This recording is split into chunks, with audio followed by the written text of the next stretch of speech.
Okay. I was gonna say, being a Sixers fan, I hope the Bucks make it. I mean, they should have. The Sixers should have beat the Hawks. I don't. It was a terrible last two games seeing them lose. All righty. Welcome everyone to Football Addicts Anonymous podcast. It's good to have some new faces once again. John, Chris, Aaron's on his phone. Nice to meet you guys. How's it going? How's it going? What up? Yeah, so we're doing the AFC North season preview today.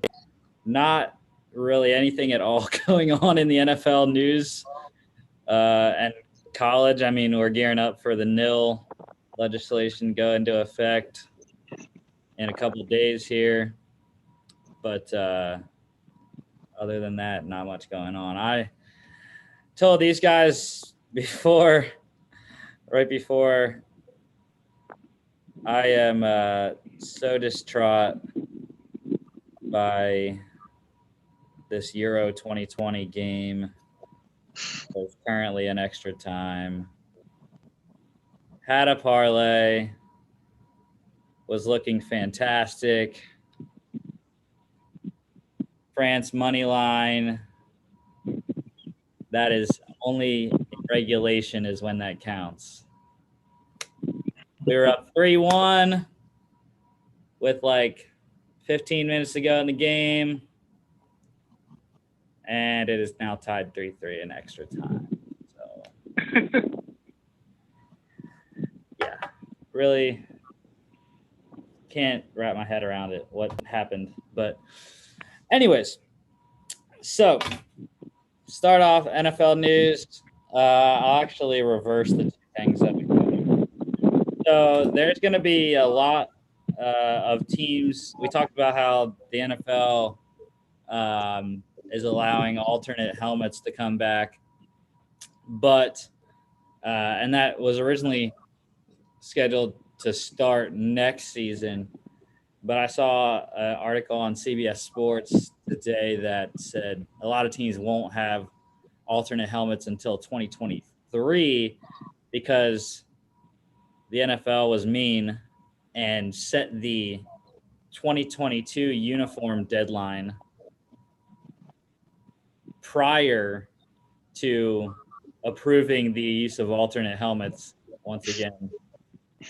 So, but a team can use an alternate helmet next year if, it is using its throwback, if it already has a throwback in its 2022 uniform set. Otherwise, probably not going to see a lot of them until 2023.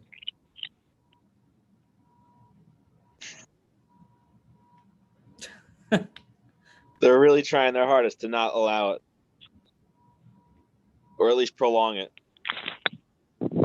I don't know why it's taking them so long to come to this decision. Just think about all the sales and money these teams are going to be getting once 2023 comes around and they have all the throwback uniforms. I'm just picturing like DK Metcalf in the 1980 Seahawks uniform. I'm going to buy that as soon as I can. I don't know why they haven't done this yet. Yeah, I saw a nice graphic design picture of Jalen Hurts and the Kelly Green, and he was looking like nice. Yeah, a lot of those throwback jerseys, especially I would say a lot of the ones you see from the 80s, it's just they look so fresh. If you get an old 49ers Joe Montana jersey or stuff like that, that is just awesome. I wish, and I agree, I wish they would put it out now. It would make the most sense. Well, that's the NFL for you. Even though it's not the most complicated, like the NCAA, but it is what it is. Okay. So the only other piece of news we have is that free agent wide receiver Demaryius Thomas decided to hang it up. He played, I don't have the exact number of years. It's 10.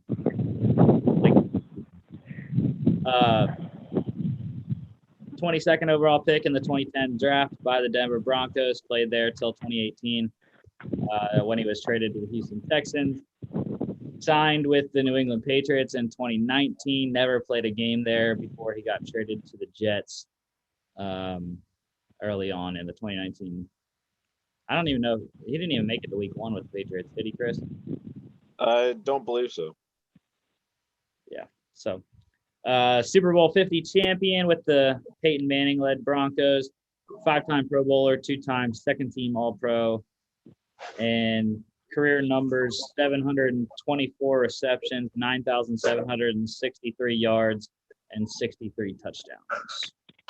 And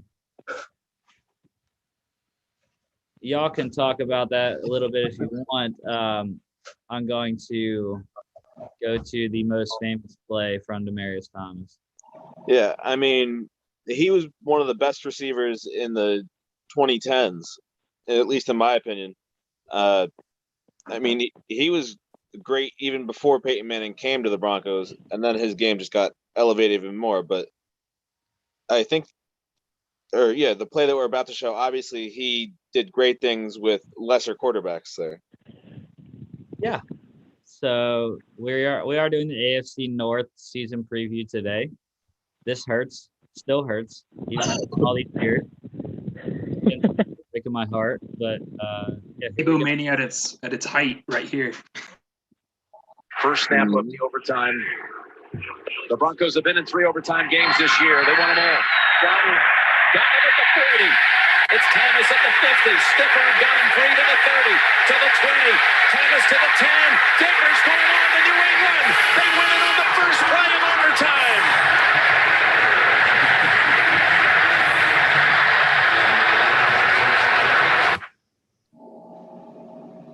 Yeah.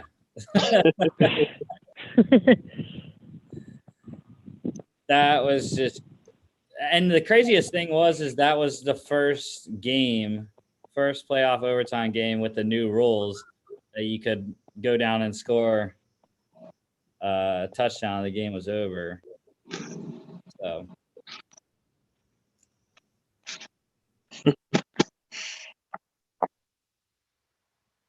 Yeah.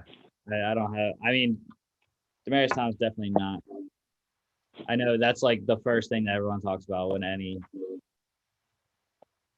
pretty good player retires is he Hall of Fame? No, he's not. I wouldn't say he's Hall of Fame level just because he didn't have that period of time that he was so dominant, was so small. I don't think if he had been able to hold that dominance after Peyton Manning retired in a longer period, then he'd be in the Hall of Fame conversation. But yeah.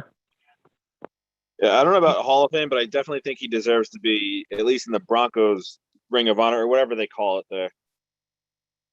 He was nearly unstoppable those few years, especially when Peyton Manning came and their offenses were breaking records left and right. Mm-hmm. It was insane. Yeah, he talked about that. I don't know if any of y'all saw Demaryius's retirement video on Twitter today. He talked about that. He was like, me, Wes Welker, Eric Decker, Noshawn Marino, and Julius Thomas. He said, "You're really going to try to stop us?" But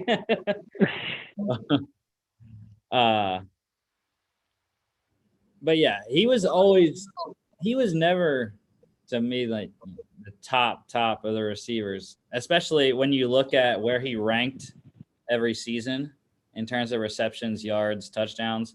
He was in the top 10 usually, but he was never in the top 5. He was always in the bottom of the top 10. So, and I think he gets a lot of slack though because he played with Peyton Manning during his prime. So everyone thought, oh, Peyton Manning just makes his receivers better, which is true, but it's not given enough credit to his name because he was also a very good receiver. He wasn't up there with the Julio Jones and the Calvin Johnsons who were the top of the top during the early 2010s, but he was still a very, very good, reliable receiver. Mm-hmm. Yeah, and Chris can talk about his time on the Jets. I know that. I mean, he was only out there for a season, but he still showed flashes of his old self when he was with the Jets for that year. Granted, the Jets didn't have any receivers to begin with, so it wasn't really hard to look like a superstar with them. But I mean, yeah, I think he still could play if he really wanted to. Yeah, not sure exactly how old he is. I think he's 33 now. Yeah, it says in the article he's 33. So, yeah. Good career, though, for Demaryius Thomas. And that's literally all for NFL news. Nothing else is going on right now. Very quiet weekend. Yeah. I think teams like it to be quiet this time of year because otherwise you're just hearing about different arrests. And so for a lot of teams, no news is good news this time of year. Mm-hmm. That is true. Yeah, so let's just jump into AFC North season preview. Got TJ, got Lamar, Joe Burrow, Baker Mayfield. So, going to start off with the Pittsburgh Steelers. Looking at their schedule, I have them going 10-7, losing week 1 at Buffalo. Then they go on a pretty solid run until late in the season. They beat Vegas. They beat Cincinnati. Lose at Green Bay, I believe I have. Mm-hmm. Winning against Denver. They beat Seattle on a Sunday night game. They beat Cleveland in Cleveland. Beat Chicago. Beat Detroit. That Chicago's a Monday nighter. Then they beat the Chargers in LA on a Sunday night. Win in Cincinnati. They beat Baltimore. They win in Minnesota. So they're feeling really good, just like last year. But then they lose 4 straight to end the year against Tennessee, at Kansas City, home against Cleveland, and at Baltimore. The Cleveland game is another Monday night game in Pittsburgh. So, yeah, I think that's 10-7 on this video.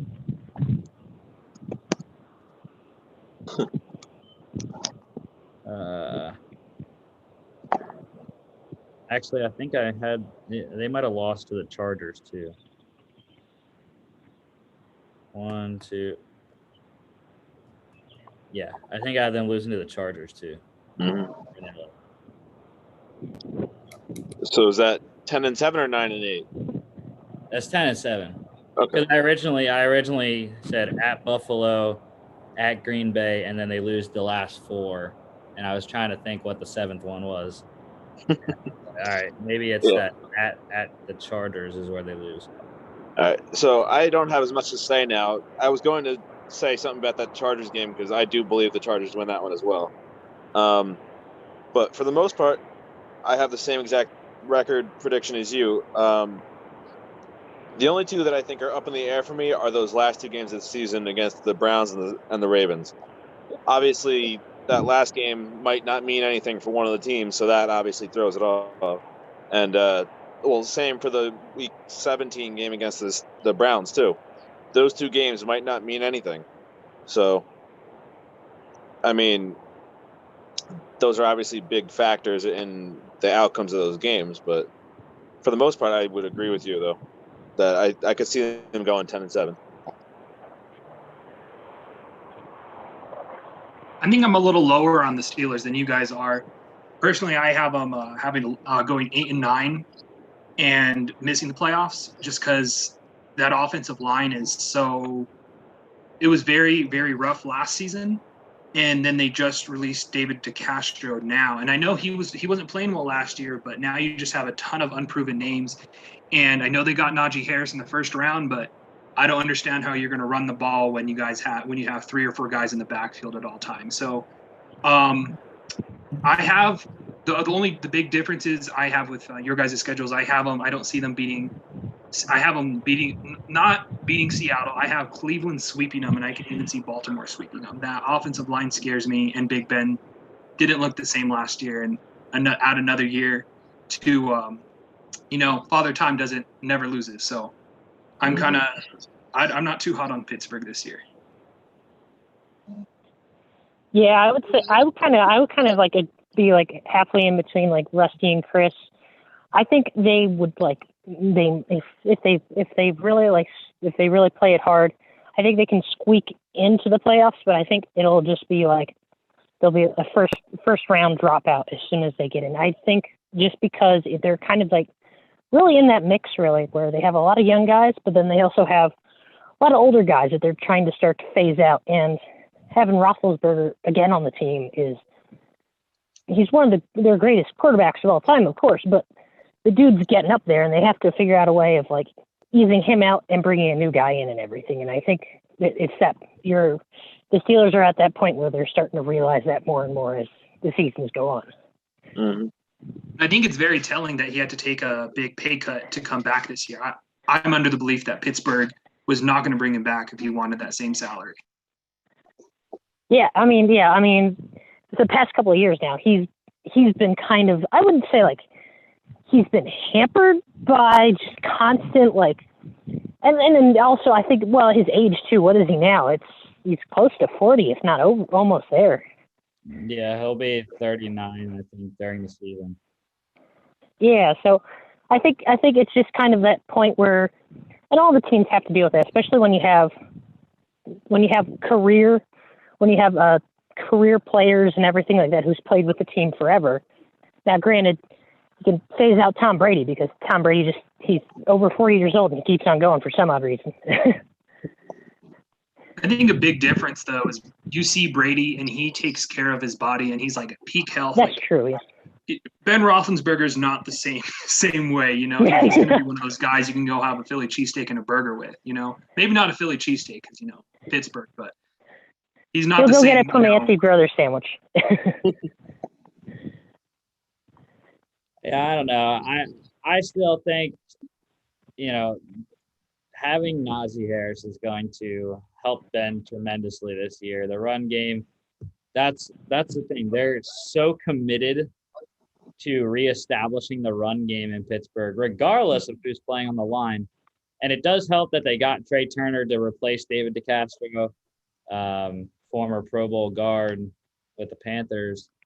Also played pretty well for the Chargers as well. But, you know, I still think Ben can do it.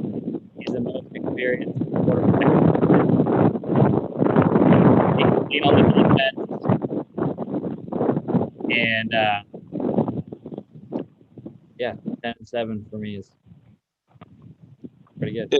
And, I mean, nobody even mentioned their defense either. I think their defense is still, at the very least, top 3 in the league. So. Definitely. I think their defense is last year. So. I think their defense and Mike Tomlin those two are going to keep them in the hunt for the playoffs. If their defense wasn't as good as it is, I'd say they're looking at number 1 overall pick territory. The one for that defense. All right, looking at Steelers depth chart here. Obviously, we'll start off like we've been saying. First round pick, you know, he's going to bring a Pittsburgh mentality into, like I said, severely committed to establishing the run game this year. So, looking forward to see how that works out. No new receivers. Talk about Juju back. Aaron, like because you're whipping around. I don't know what is going on. Driving. Yeah, it's cutting in and out of there. Yes. So, really, I mean, the offense doesn't change much as far as skill position players. Pat Fryermuth, second-round pick. Love my guy out of Penn State. One of my teams actually drafted one, which I like. He's going to be a handful eventually. Eric Ebron probably gone after this year, I think.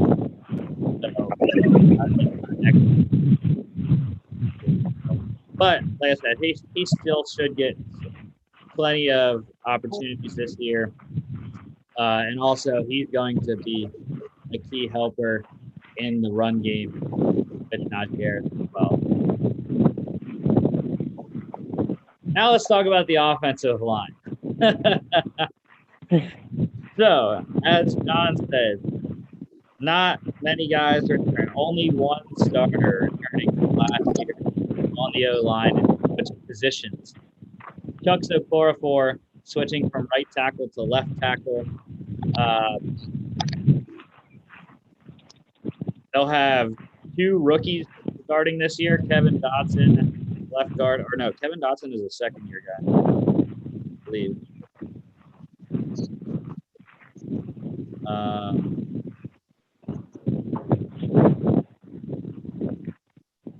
Second-year guy for Kevin Dotson. And then rookie center in Kendrick Green. Trey Turner, like I said, replacing David DeCastro, and then Zach Banner coming in at right tackle, back from his torn ACL from last year. So I don't know. People don't think the O-line can do it, but the thing that I like is that the guys that they do have really good at run blocking. I know that about every single guy on the Steelers offensive line, that they can run block. Not so sure about pass blocking for Kevin Dotson and Kendrick Green, as well as Chuck Okorafor might scare me at left tackle. The right side I'm pretty confident about with Trey Turner and Zach Banner, though.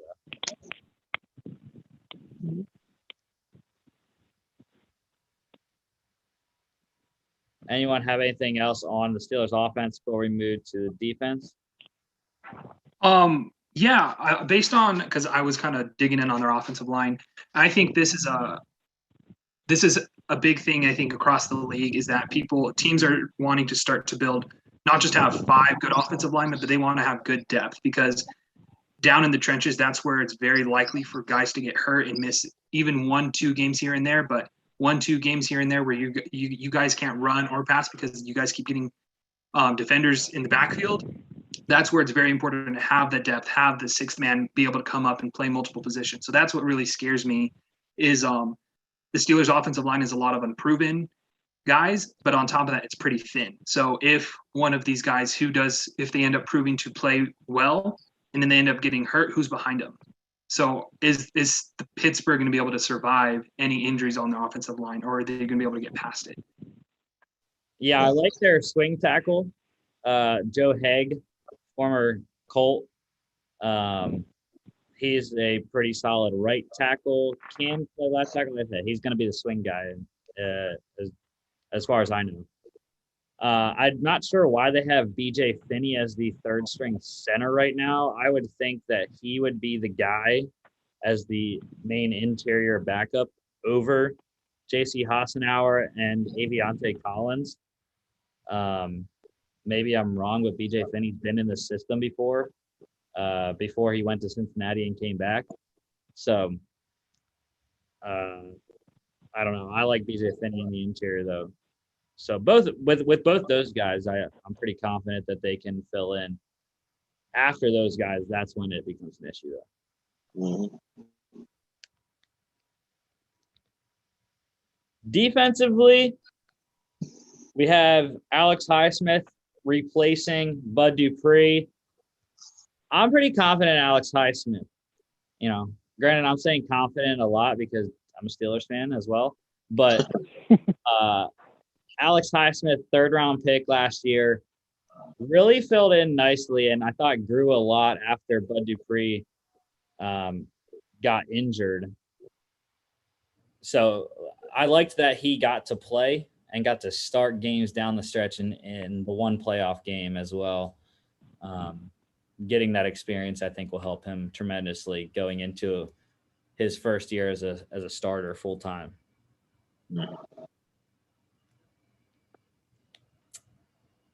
Another guy, Devin Bush, returning from injury as well. Very excited for Devin Bush to be back. I like Robert Spillane. He played well. I still don't understand why they re-signed Vince Williams.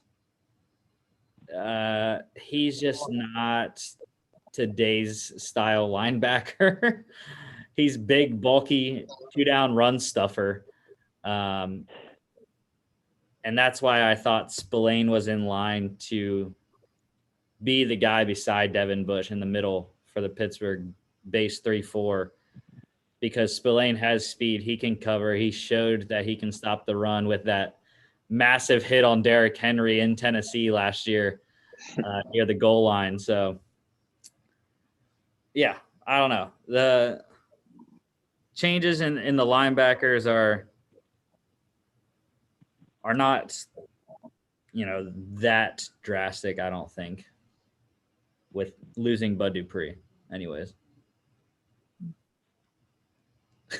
Chris, what was that look for? Well, I don't know. I'm a fan of Bud Dupree, and I thought that was a pretty significant loss, regardless of who they replaced him with. But I'm more concerned, though, about their secondary. Like, I think that their front seven will be fine, but I think their secondary is where they're going to get hurt. Yeah, secondary definitely does not have anywhere near depth. Releasing Steven Nelson, that was a blow. Had to do it, though, for cap purposes.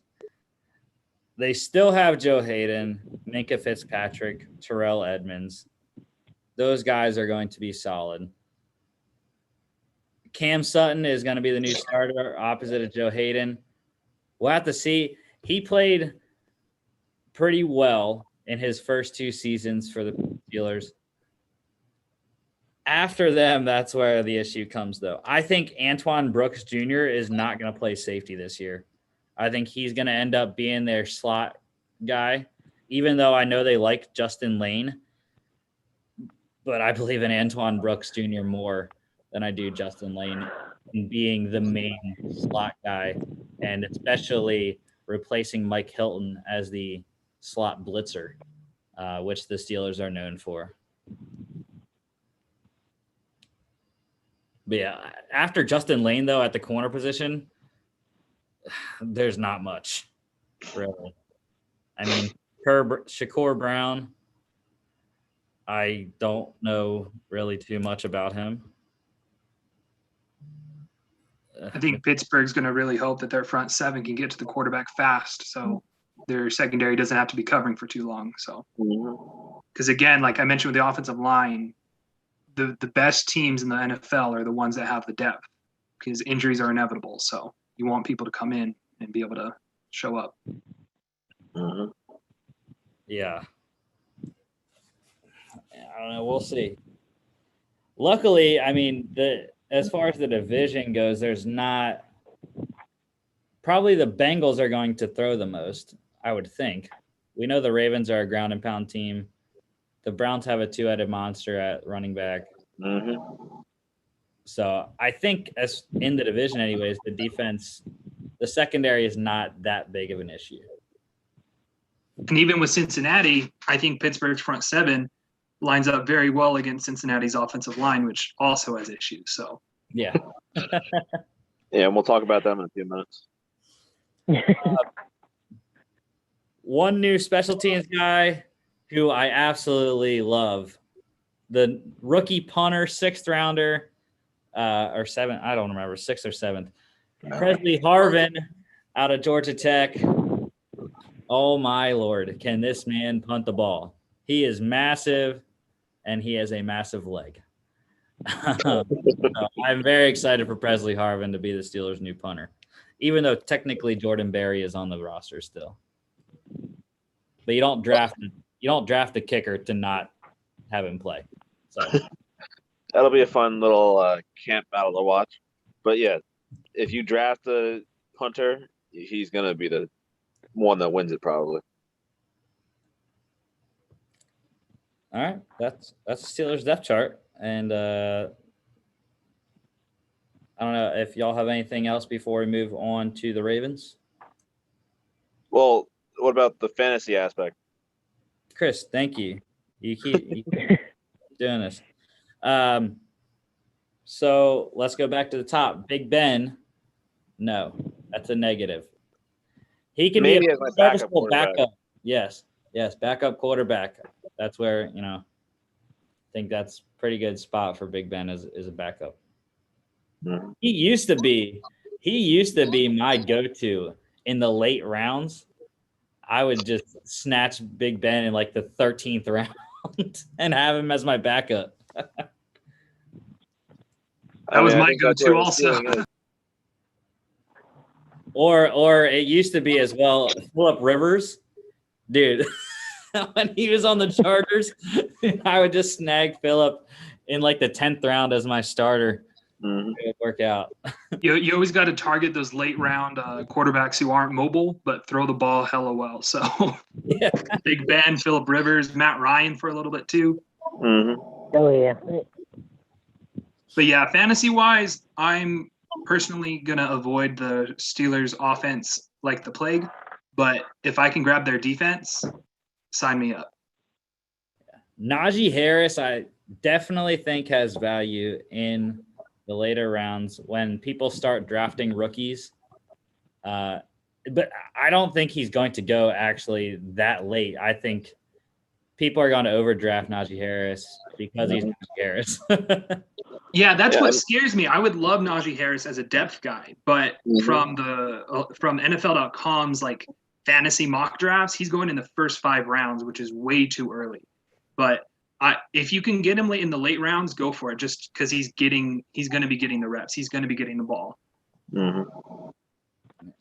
I would say it at the earliest. If you can, the earliest I would take him is as my RB3.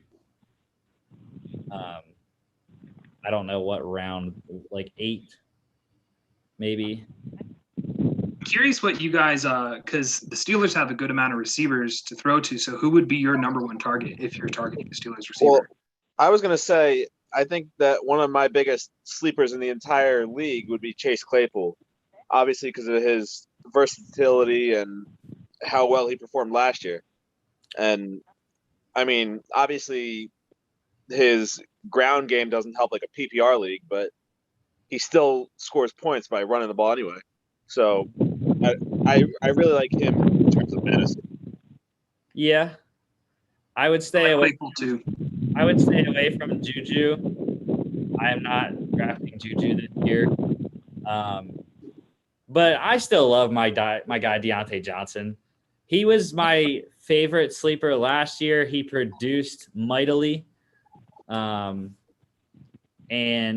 he has sort of injury issues, has issues with drops, but I think he corrected that later in the season. Mhm. So my number one receiver for the Steelers is Deontay Johnson, though. The one thing I do have to say about Juju, though, is, I'm probably going to stay away from him too and all that, but he is on the 1-year proven deal, so that could motivate him to actually perform higher than he's expected to.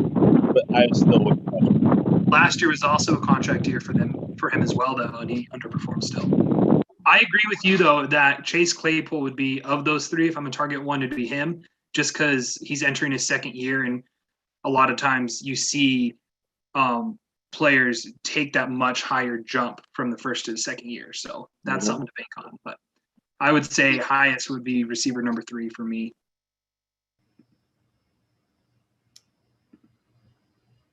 Yeah. Tight ends wise, I think Eric Ebron is a starter. I think he's in that second tier of tight ends. He's played pretty well in Pittsburgh, and I think Ben likes him. So,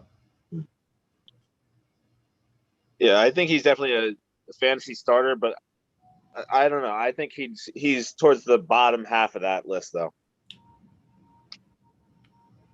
I think with tight end, if you miss out on one of those top tier guys, you might as well wait to get your tight end later in the draft, and target someone like Eric Ebron. Again, that's if you miss out on like your George Kittle or Travis Kelce or Darren Waller. Mm-hmm.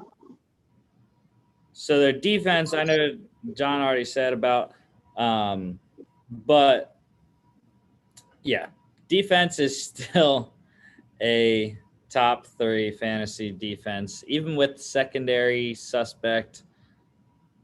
TJ Watt is not going to let this defense be mediocre.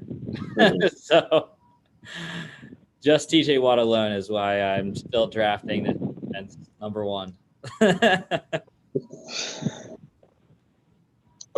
Now, where would you say they would go, though, if they were the first defense off the board?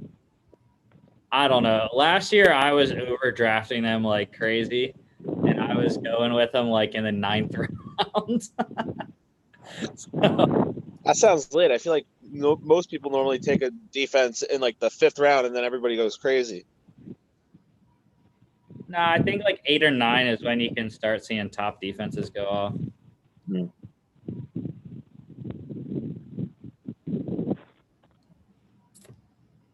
And then Chris Boswell, kicker. I don't know. I think like sort of in that area that like Eric Ebron, where he's like he's a starter, I think, just not a top tier kicker. Yeah, I was gonna say he's like middle of the pack for me. I don't know.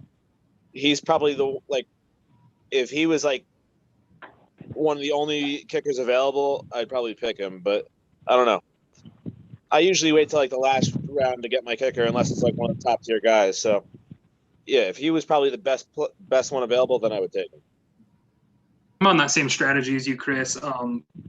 Kickers are great, but for fantasy value, last round. So whoever's available, I'll take. All right, let's move on to the Baltimore Ravens.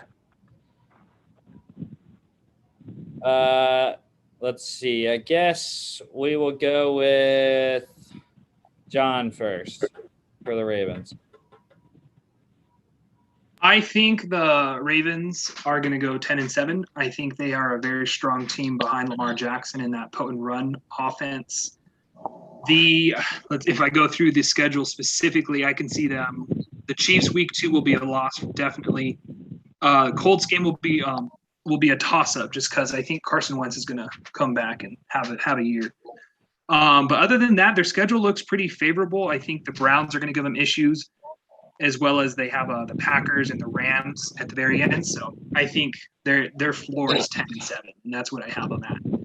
Just because I always get weird, and I always get my butt kicked with these opinions. But running quarterbacks who run as much as Lamar Jackson are electric, but wrong move and So I think 10-7 good enough to get them a wild card spot. I agree with 10-7. That's exactly what I have them at as well. Week 1, they beat the Raiders on Monday night in Vegas. They lose to the Chiefs on Sunday Night Football. Week 2, Lamar has never beaten the Chiefs, so it's going to continue. Mm-hmm. Win in Detroit, win in Denver. And John, I like that you brought the Colts up because I have them losing on Monday Night Football in Baltimore against the Colts. The all Baltimore matchup. Colts are going to be dangerous this year, I'm telling you. They beat the Chargers, beat the Bengals, go into the bye week, come out, beat the Vikings. They lose. I like this. This is an interesting one. Thursday Night Football in Miami. They lose to the Dolphins and Tua. Beat the Bears in Chicago. They have a Sunday nighter against the Browns. That's a win. Lose in Pittsburgh. Lose in Cleveland. Lose to the Packers. Then they beat the Bengals in Cincinnati. They lose to Matthew Stafford in Baltimore with the Rams.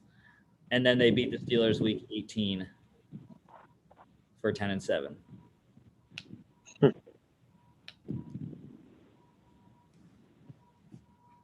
Chris?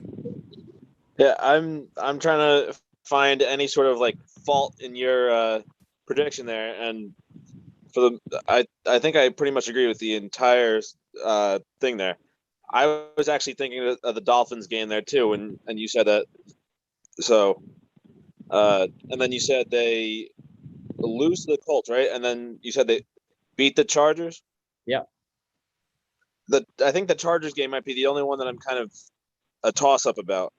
I think I think I'd have the same record as you, but I would flip the Rams and Chargers games. I think they lose to the Chargers, but they beat the Rams. All right. Aaron, your thoughts on the Ravens record?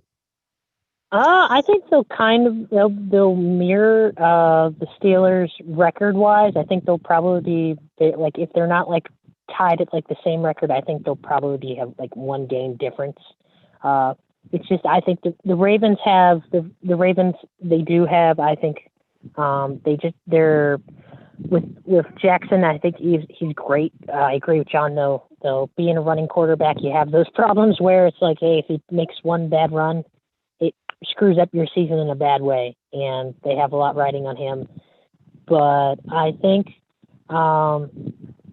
towards the end of the season, and I think too with running quarterbacks, if they pick up on your strategy, I think that's like a big thing with them too. If opposing teams pick up on the running quarterback strategy soon on into the season, they can easily just pick up on it later and later as the season goes on. So I see them losing more of their games towards the end of the season than towards the beginning. Yeah, a big thing we see with running quarterbacks when they burst out into the we saw them a long time ago with Randall Cunningham, and Michael Vick, but these last 10 years it's been a whole other monster. But as the NFL does, it adjusts, and they adjust their defenses to be able to play these running quarterbacks. They have their quarterback spies, and you see that towards the end of the seasons is Lamar Jackson his electricity starts to sizzle down a little bit because the defenses in the league have adjusted correctly. Yeah. We'll have to see. We've been waiting for the Ravens to actually throw the ball for 2 years now. And they still haven't really opened it up. So I don't know. But as far as their depth chart goes, let's start off. I know this isn't that big of a deal, but they do have a new backup quarterback. Trace McSorley has been elevated from QB3 to QB2 after they didn't re-sign RG3. So I did think about it, but I might try to get Trace on the show if I can. We'll have to see. I'll have to try to get in contact with him. But yeah, Trace McSorley, I love it. He's 6th-round pick out of Penn State last year, or 2 years ago. And had to play last year a little bit once RG3 went down in the Steelers game. So I don't know. Maybe if Lamar has to go to the bathroom again during a Browns game, we might see Trace McSorley.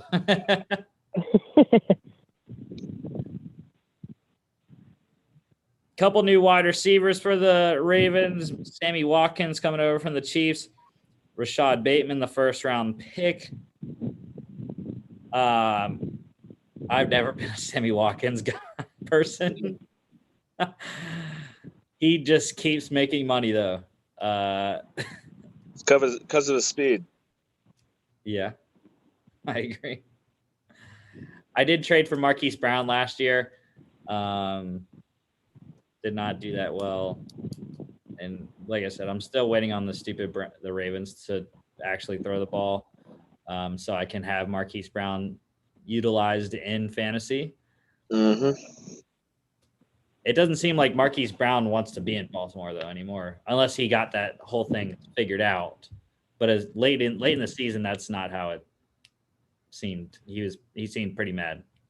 I'm a receiver. I'm gonna have to go into Baltimore understanding that I'm run blocking a good amount most of the time.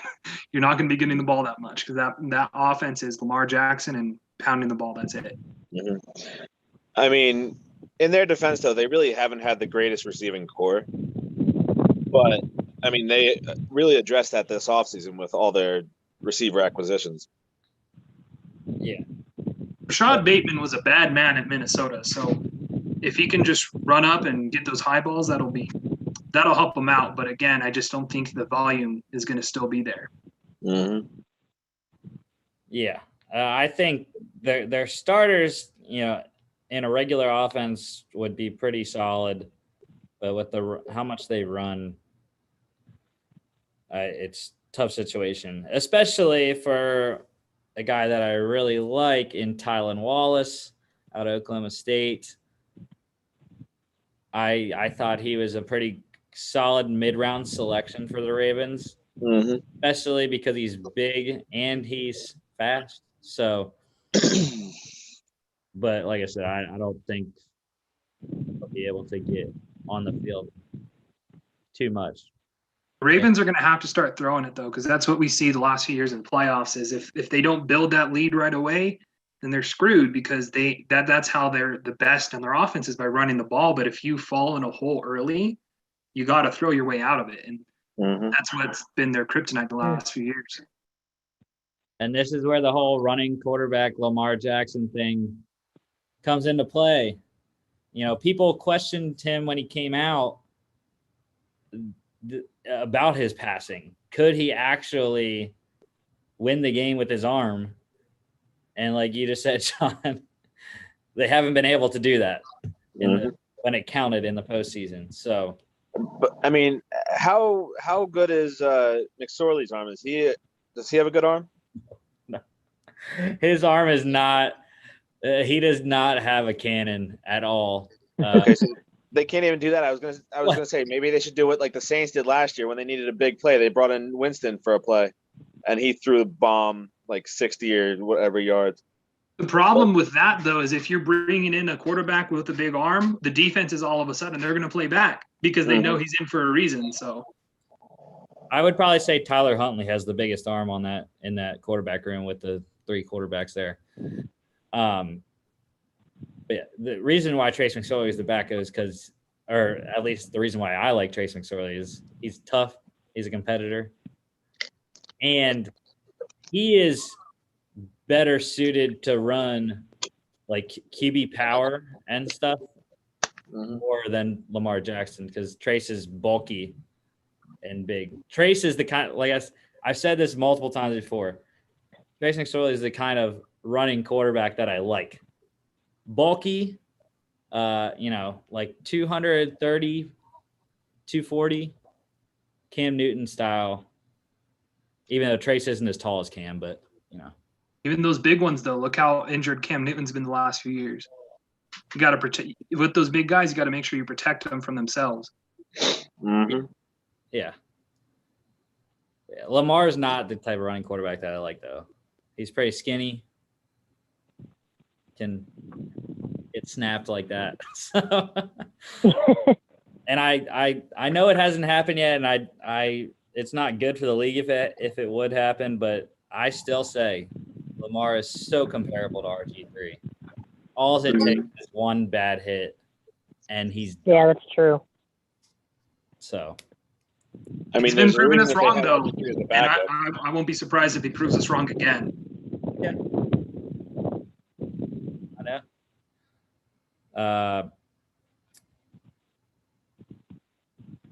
Let's see, who else do we want to talk about on the offense? Ronnie Stanley coming back from injury at left tackle this year. We'll see how he plays, if he can return to form like he was prior. Alejandro Villanueva coming over from Pittsburgh as the new right tackle. Again, we'll have to see because he's switching positions from left tackle to right tackle. Yeah, but I feel like, I mean, I was never an offensive lineman or anything, but I definitely feel like switching from left to right is a lot easier than if you switching from right to left, especially with a right-handed quarterback, because it's not the blind side. Yeah, but it's just anytime you're switching from one side of the offensive line to the other, it takes a little bit to learn because you have to entirely switch your feet.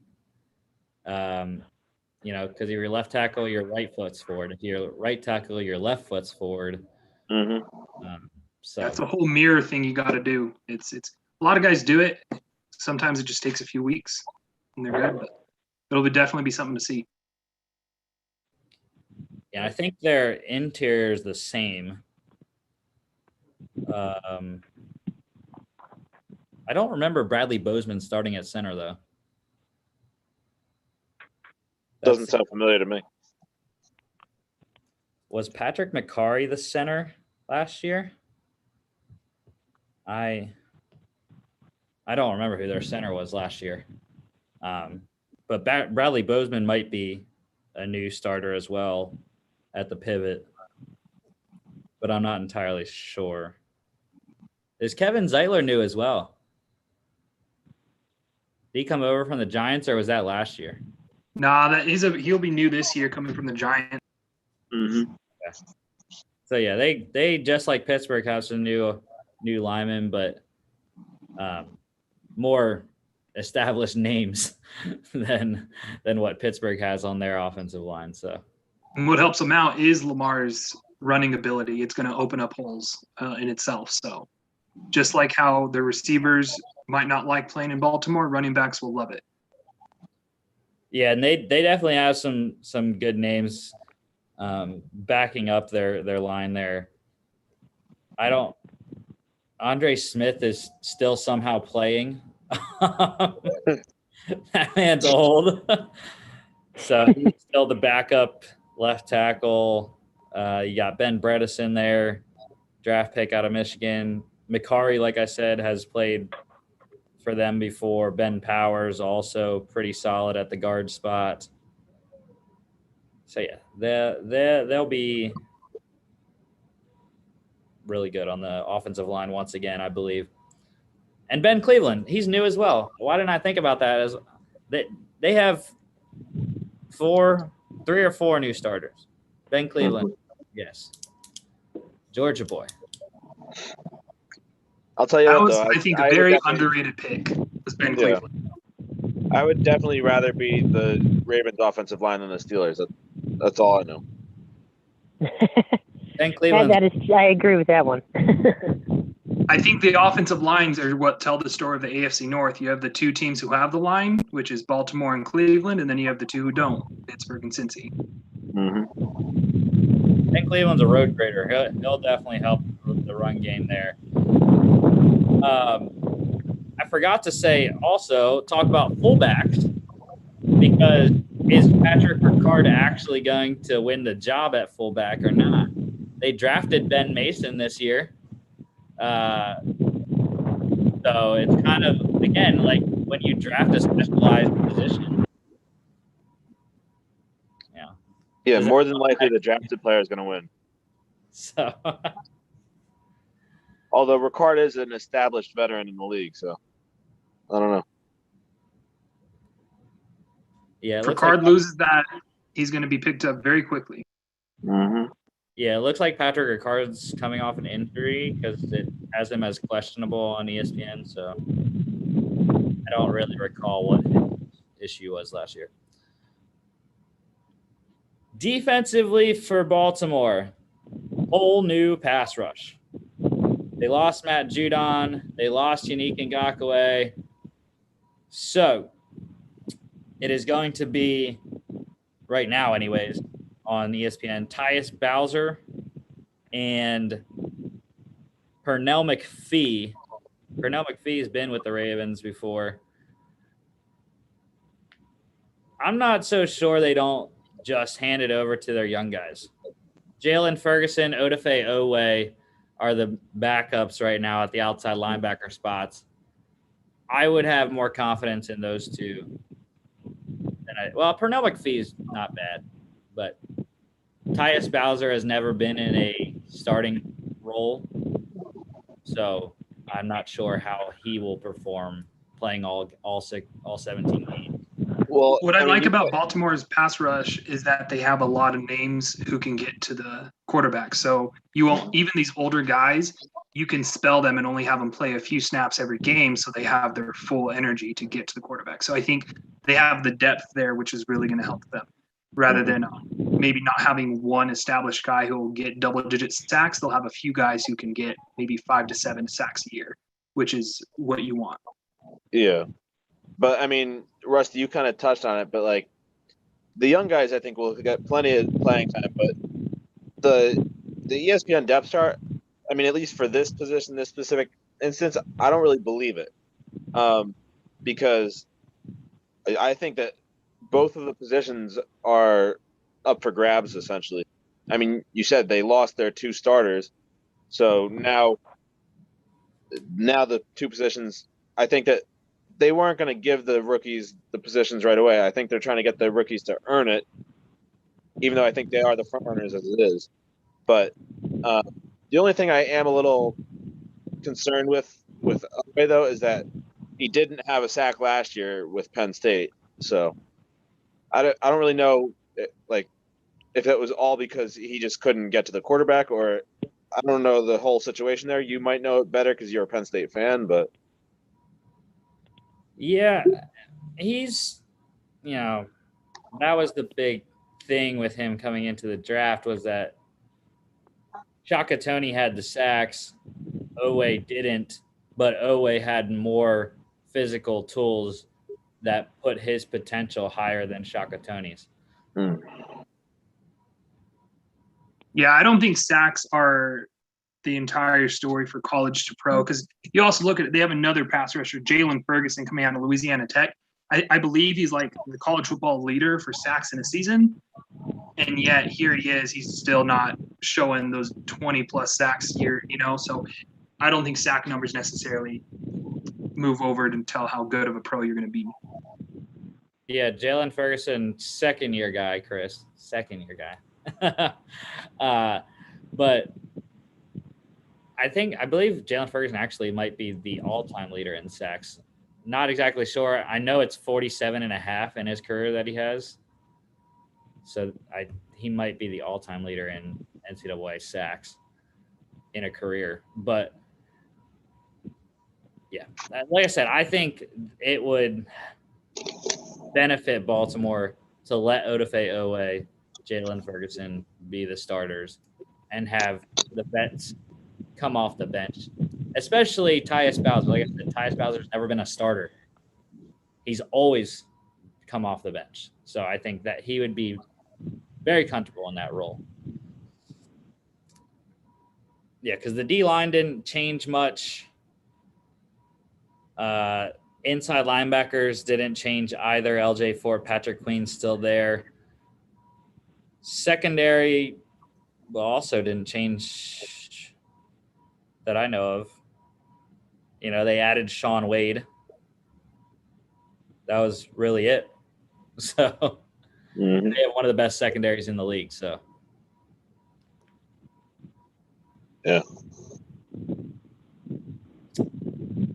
All right, fantasy wise, Lamar.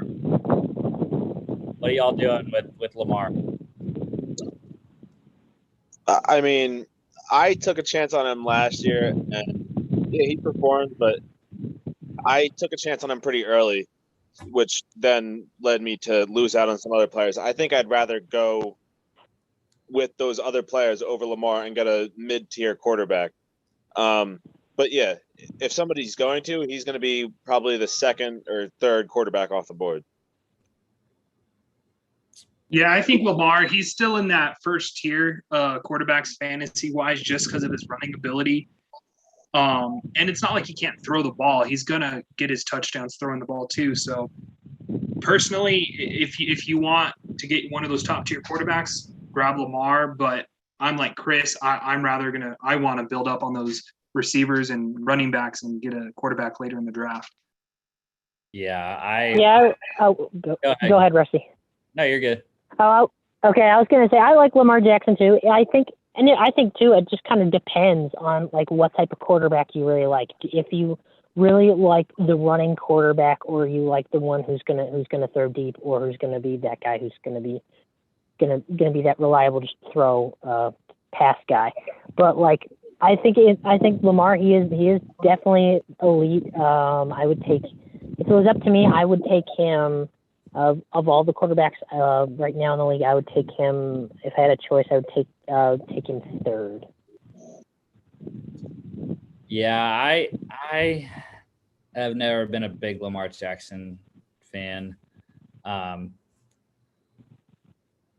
would, when you're talking about running quarterbacks in the league, I would rather have Josh Allen, who's in a more pass-friendly offense, and Josh also runs the ball. Josh Allen, Justin Herbert, I think are comparably good. Justin Herbert isn't thought of as and necessarily an elite fantasy quarterback yet. Keyword is I think that difference is, do you want a quarterback who runs before they throw, or do you want the quarterback who can throw and run? So I think you're saying like Mahomes, Josh Allen, Herbert, they would go into that latter category. They can run if you need them to, but they're going to try to light you on fire through their arm first. Yeah, but they also they get more running fantasy points than the majority of the other quarterbacks. That's my opinion. I guess not running quarterback, mobile quarterback category. Yeah, exactly. I think Russell Wilson would fall into that as well. Those guys who are mobile, but they can throw the ball too.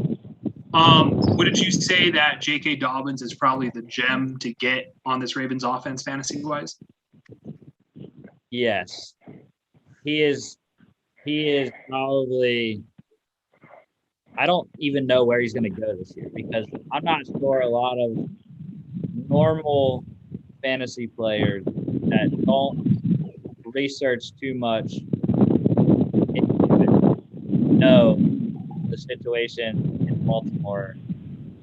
You know, that Mark Ingram's gone. JK really doesn't have guys behind him that are going to get fed a lot. The only issue is that I would be scared with JK's touchdown numbers because they did re-sign Gus Edwards, and Gus the Bus is named Gus the Bus for a reason. He's going to be their short yardage back, and he's going to get touches in the red zone. So, great point you bring up about the touchdowns with Edwards. So, would you want to get JK as your running back 2 then, or would you think he still has running back 1 value? If you can get him as your RB2, I mean, that's fantastic. He was, when I was looking at Fantasy Pros, because Fantasy Pros is just, they have amazing dynasty tools on Fantasy Pros. I'm just going to throw that out there. Little promo for Fantasy Pros. But they always put out like guys to go get right now and guys to trade right now as far as while we're rolling through the off season here, and you know, you're trying to get your dynasty trades in and set before your rookie drafts. And JK was on their list to go get. So I tried. I don't recall if I got him or not.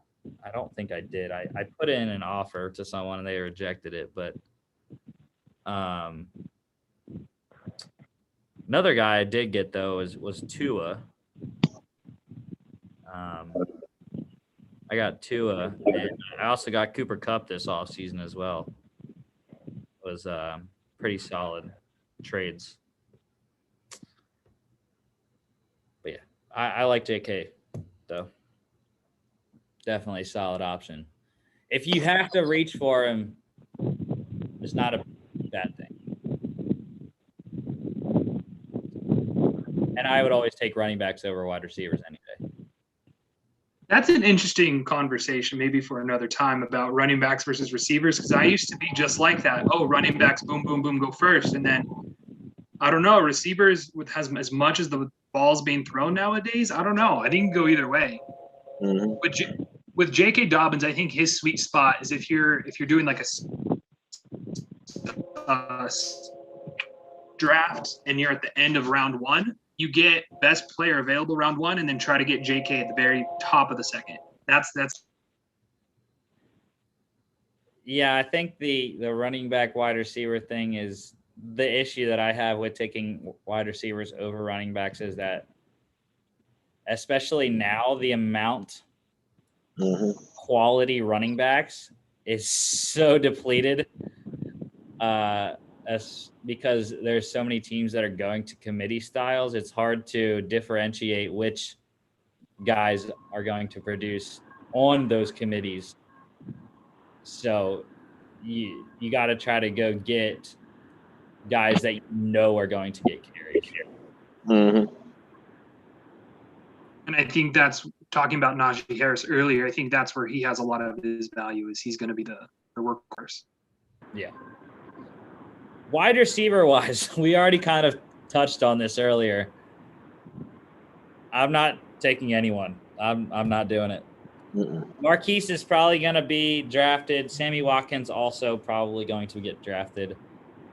Rashad Bateman might at the end of the draft, but In the deeper leagues, maybe, but I don't know. I think of anyone, Rashad Bateman or like Tylan Wallace, these rookies who haven't shown anything yet, those would be the guys to take a swing on, like maybe last 2 rounds of the draft or in those deeper leagues, if you're going to take a Ravens receiver. yeah, it's tough. But I'll let Chris go now because we're on to his guy. Chris is an absolute Mark Andrews fan. Yes, I love Mark Andrews because when the ball is thrown in Baltimore, it's normally to Mark Andrews. So he is the number 1 target there for Baltimore, and he is a big red zone threat. So in fantasy, he's, I'd say, top 5 tight end at the least. But yeah, I've always been a big Mark Andrews fan. And like we talked about on the NFC East show on Friday, Mark Andrews is definitely one of the top contenders that is trying to get to that 3rd spot after Kittle and Kelsey to replace where Zach Ertz used to be. Mm-hmm.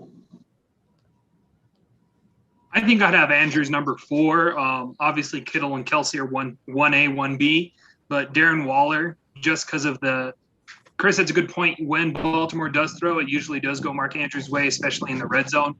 But just the quantity of times that Las Vegas throws, and I think that's why I think I'd give Darren Waller, I guess, the 2A to 2B distinction over Mark Andrews. But Mark Andrews is definitely tier 1 tight end. If you can get him, get him. If you lose out on him, then wait till the end. Get one of those tight ends at the end.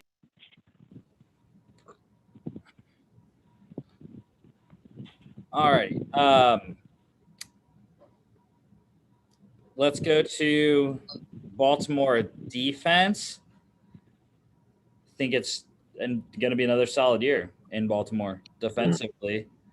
I don't know why in my mind they just last year weren't, top tier. I don't know. That's probably wrong because just, looking at what they have, they should have been good, but I don't know exactly. I don't know where they ranked. They ended up last year, but they're probably like 2nd quarter of the league there, like probably between like 8 and 16. But yeah, I don't know if I'm going to take them this year or not. We mentioned their losses earlier with Matt Judon, who was one of the best outside linebackers in football. And they also lost Yannick Ngakoue, who was one of the best pass rushers in football. So, I mean, I know they still have that great secondary, but I don't know if the secondary is going to be enough to hold down the defense. I mean, I still would possibly draft them as maybe my 2nd defense, or if I was doing a committee type thing with my defenses, I would draft them, but I don't think I'd have them as my every week defense. I actually think Baltimore's defense is right neck and neck with Pittsburgh's. I think those 2 teams are going to have top 5 defenses this year. So if you're one to grab your defense early in the draft, typically what I notice is once the first defense goes, it's kind of like everyone's trying to grab the top few defenses. So if Baltimore's going first, Pittsburgh's going right after, or vice versa. Yeah, I agree. Like I said, I don't know why in my mind just last year they did not, to me, that I remember, seem like they were up there in terms of the top defenses. Like I said, I'm probably wrong. But looking at their schedule versus the defense, though, they play a lot of teams that are going to throw the ball, which bears well for their secondary because they have a good one. You know, you got Vegas, you got Kansas City. The Colts, I'm not really sure exactly how many times Carson's going to throw the ball, but, you know, we'll see. LA is going to throw the ball. With both LA teams are going to throw the ball. So Dolphins probably will throw the ball as well, I would think.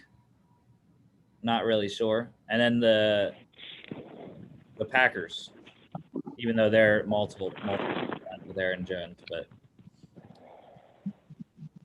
yeah, I think they will be top 5 at the very worst.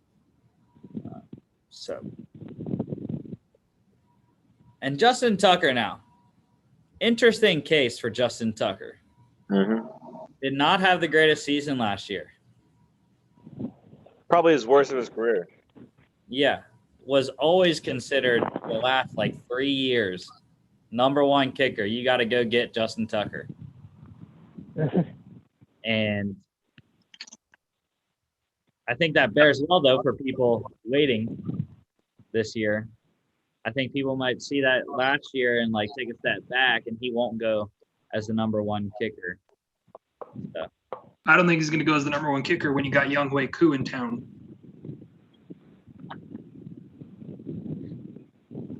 No. Yeah. I mean, he's definitely kind of fallen out. Even without last year, there were still kickers like Harrison Butker with Kansas City and Will Lutz with New Orleans. And I mean, come on, throw it. Your division, Chris, throw him out there. I know you want. Yeah, Jason Sanders with with Miami. I mean, I still think that Tucker will be a serviceable kicker, but yeah, I don't think he's one of the top ones anymore. For me, I'm curious what you guys think of this kicker strategy.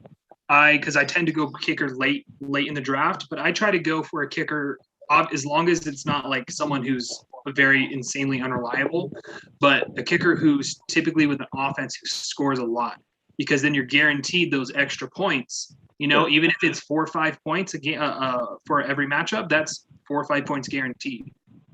Well, that's why Butker is probably the number 1, because Kansas City scores so much. I think there's 2 strategies when it comes to kickers, regardless of where you draft them. The first one, like John said, go with a kicker that's on a high-scoring offense, going to get a lot of opportunities, mostly extra points. But I would also say another strategy is look deeper into the team's offenses. Go with the team that has not been good in the red zone. You're going to get a ton of field goal opportunities, which can accumulate very quickly, like Jason Sanders got last year, because the Dolphins were not the best team in the red zone, and Jason Sanders got a ton of 40 and 50-yard opportunities last year, which made him the number 1 fantasy kicker.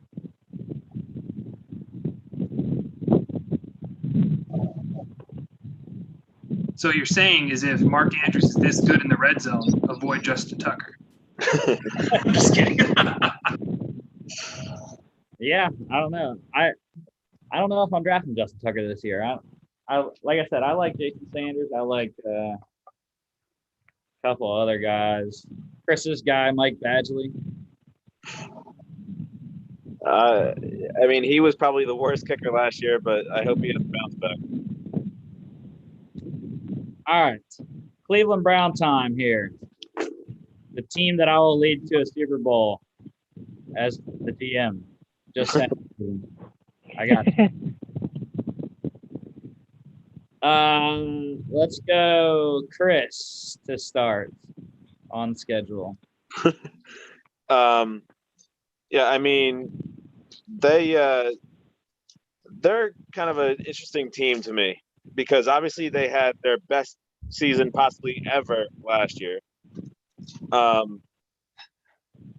but I mean, that was a 1-year thing. We haven't seen them do it consistently yet, so we don't really know what we're going to get from them this year. But I don't know. I still think that they still might be that third team in the division, though. They still have to get past the Steelers and the Ravens. I mean, the Steelers might be a little bit easier to get past because of their aging roster and all that, and they're changing the guard with them. But for let me just see the schedule here now. So week 1, they have an immediately tough matchup there with the Chiefs and it's in Kansas City. So I think they lose that one. Week 2, they host the Texans, which I think is an easy win, especially if Watson doesn't play. Then they host the Bears week 3. I think that's a win as well. So they'd be 2-1 at that point. Then going out to Minnesota, I think that's a really interesting matchup. And I don't know. I think that one's going to be a tough game for them, and I think they lose that one going out to Minnesota. And then they go out to LA, and I think they lose that one too. So they'd be 2-3 at that point. Come home against the Cardinals, and I think they win that one only because it's at home. And I mean, we saw last year with the Cardinals. The Cardinals had a really good team, but they still only finished 8-8. So I think that they're still an average team, despite all their additions. Then they host the Broncos and they win that one. I think the Steelers come in and beat them in the next game. Then they go to Cincinnati, and I think the Browns win.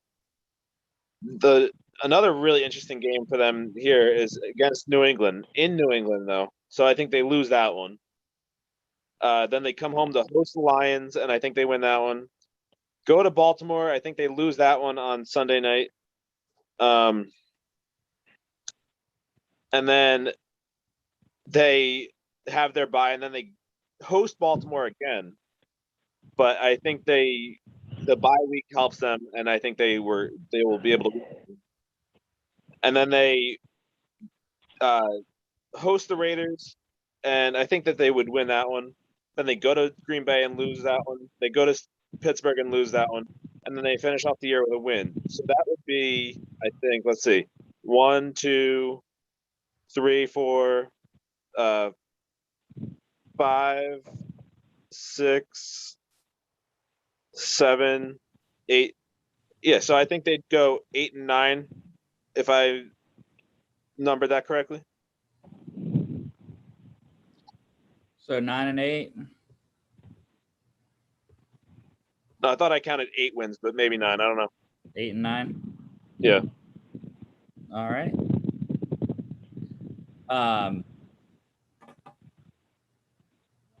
I have them at 10-7, just like Pittsburgh and Baltimore.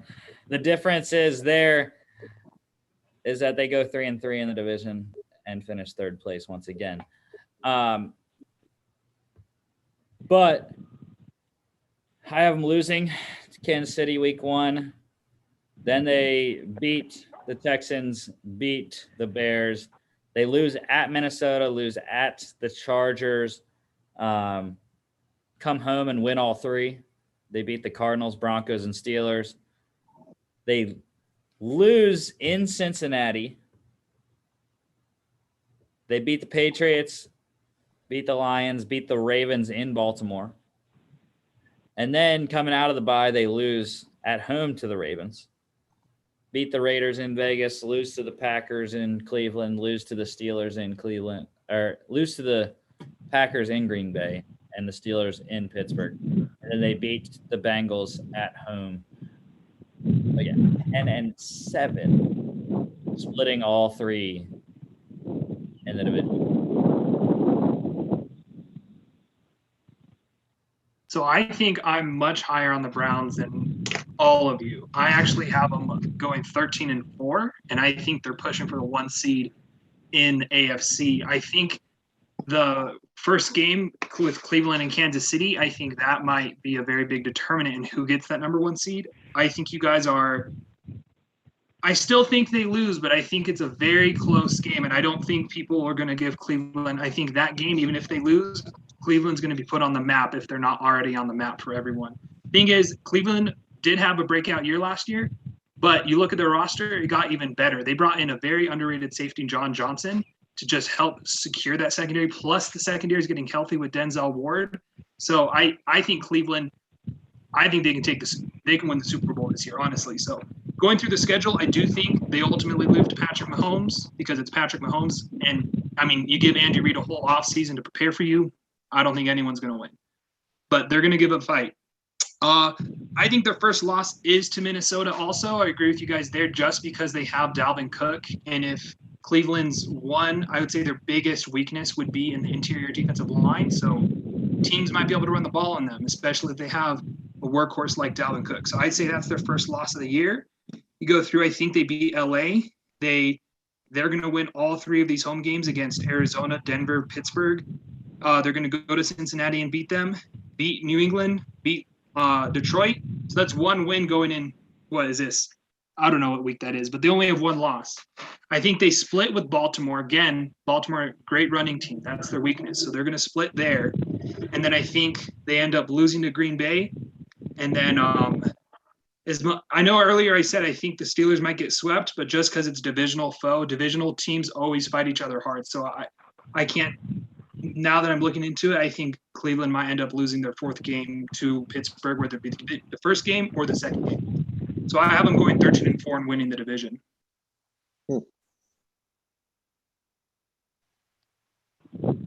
Aaron, your thoughts? Yeah. I'm kind of with John on this. I think that they will be the top in the AFC North just because I think last year seemed almost like it was like their first real big winning season. Oh my gosh, almost 20 years their best record. I think something closer. They made it that far the past 20 years. It's been that well for them. But I think I agree with John. I don't give them as high as a record, but I give them at least 11-6 or I would be like giving them 12 wins. I think it comes down to just the adages. They, like you said, like John said, if adding on to this year, they did get better. And I think if Mayfield can still produce the same way he has been, I think they can definitely, a lot of people can look at them as a good deep playoff seed team. And I think a big thing that a lot of people bring up is that without Odell Beckham, that their offense is better. And I think what people aren't giving credit to is that Baker Mayfield got better as the season went along. This was his first year under Kevin Stefanski. So he's learning a brand new offense again. So naturally, you saw this with Tom Brady. He got better as the season went on. Baker Mayfield got better as the season went on. So if you add in Odell Beckham, as long as Odell Beckham's not over there barking, asking for the ball every single play, if Odell Beckham comes in and realizes that he can be a part of a great team, then I think their offense is going to take another jump up because Odell Beckham for a reason. He's a great player. No, but like I said, the only reason I'm kind of skeptical about the Browns, like I agree with you guys. I think they have the potential to be that great of a team, but I'm just skeptical because of their history. They are historically a really bad team, and I mean they had their best season ever pretty much last year. So I don't know. I'm still a little hesitant to be on the Browns bandwagon. That's a good point, Chris. I think a big thing that's hurt Cleveland for the longest time is they had zero confidence. Every single year, they're the Browns. They're the Browns. Who cares if the roster looks awesome? It's the Browns, But I think that win in Pittsburgh last year in the playoffs is that erased all of that. And now that they're walking into the season with all the confidence in the world. To be fair, though, they didn't win that game. Pittsburgh lost that game. Hey, a win's a win. Yeah, I agree. Like, it has to come down to the confidence with the Browns because, like, for the longest time, they've been just the worst team in the NFL. Whether they were the worst or they were the second worst, they've always been in that contention for the worst team. And it's been that way, oh my gosh, since the late 90s now. So it's been that long since it's been that way. And I think with the players they have, it kind of rejuvenates not only their office, but also their fan base too. And I think that plays a big part too. Like, I feel bad for Browns fans in the past, but I think with the players they have, it kind of will rejuvenate that love of the Browns that you used to see in Cleveland. I think a big part is now that we're going to be having fans back in the stands. I think this season upcoming is going to be one of the craziest, amazing, best seasons ever, just because the fans are coming back to the stands and we're ready for some good football. And like you said, Cleveland's they've been wanting a good team for a long time. The Browns have been terrible my entire life. I was born in '99, so they've been terrible literally my entire life. So Cleveland is going to be rocking, and they're going to be winning, and they're going to be in the fight. Yeah, I think, I don't know. I'm just skeptical because, the division is good. But the Browns are the Ravens and the Steelers, both very solid defenses. I think that's what makes it tough for Baker Mayfield. Cleveland's defense has to prove that they're better this year, or else they won't have a chance against the Chiefs. The Chargers are throwing a lot. And the Steelers, the Raiders, the Packers, those are teams that I see that are really going to throw the ball a lot. The Bengals as well. Joe Burrow coming back. So that's where I think the Cleveland defense has to prove that they can do it. I think they did have some holes in that defense, and they shaped up very well in this offseason. Like I said, bringing in John Johnson, they're able to get Greg Newsome out of Northwestern coming at corner, and then you also have your guys getting healthy. You got Grant Delpit coming back from injury. You also have Denzel Ward coming back from injury. So I think that's the key. If they can stay healthy, that secondary, I think, will be able to compete along with those potent passing offenses. And especially, it's going to be hard to throw the ball when you got Myles Garrett coming at you and Jadeveon Clowney on the other side. So I'm excited. I'm excited for Cleveland. I want to speak it into existence. Well, like I said, they're not allowed to win a championship until I'm the GM there. So. Oh, okay. So you want them to lose enough so you can get hired on, and then they win. Okay, I got you. I want to win them their first one. I can guarantee we can do it.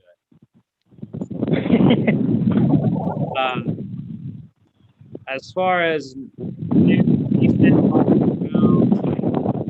well, you got Odell coming back, like you said. We'll see.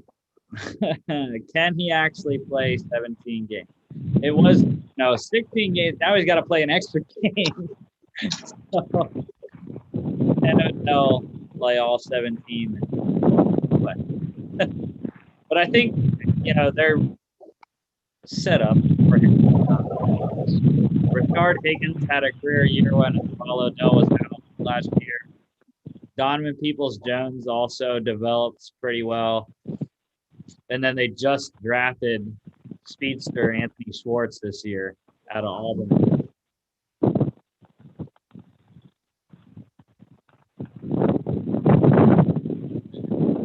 guys know anything about Odell?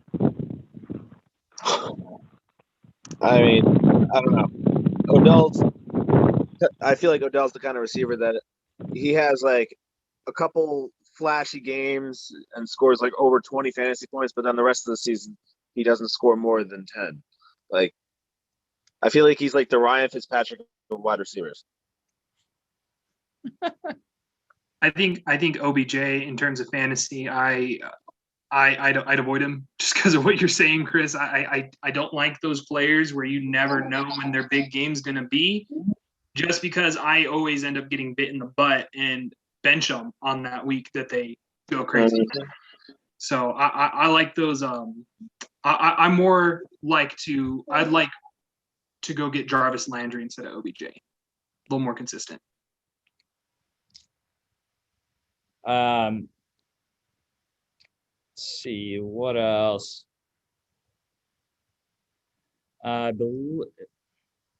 Janovich isn't new, is he? And Janovich. Didn't he come from Denver? Did he this year, or was it last year? Yeah, it was last year, or at least it said. I never understand ESPN because it says 2020 to current. So I would think he played last year for the Browns. Yeah, I think you're right. 2020 was his first year then in Cleveland.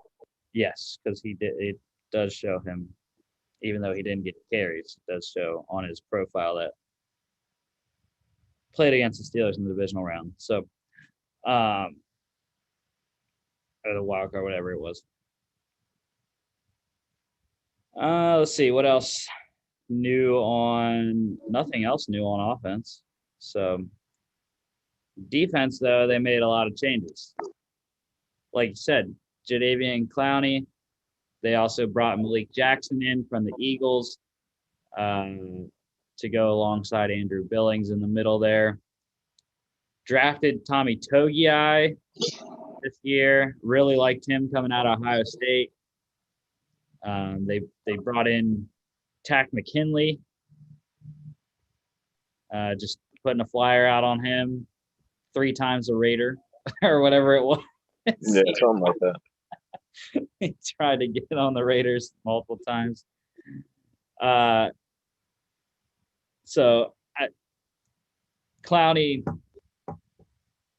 I don't think that's an upgrade over Olivier Vernon. I don't. He hasn't proven anything in his entire career. He hasn't proven anything as being a number 1 overall pick. Forget he's a number 1 overall pick and just look at his pressures. Just look at his pressures. He doesn't take the quarterback down necessarily, but he disrupts the pocket. And I think, has he ever, remind me if I'm wrong, has he ever played opposite of a talent like Myles Garrett? He's always been the number 1 edge rusher, right? Well, he played with J.J. Watt. You're right.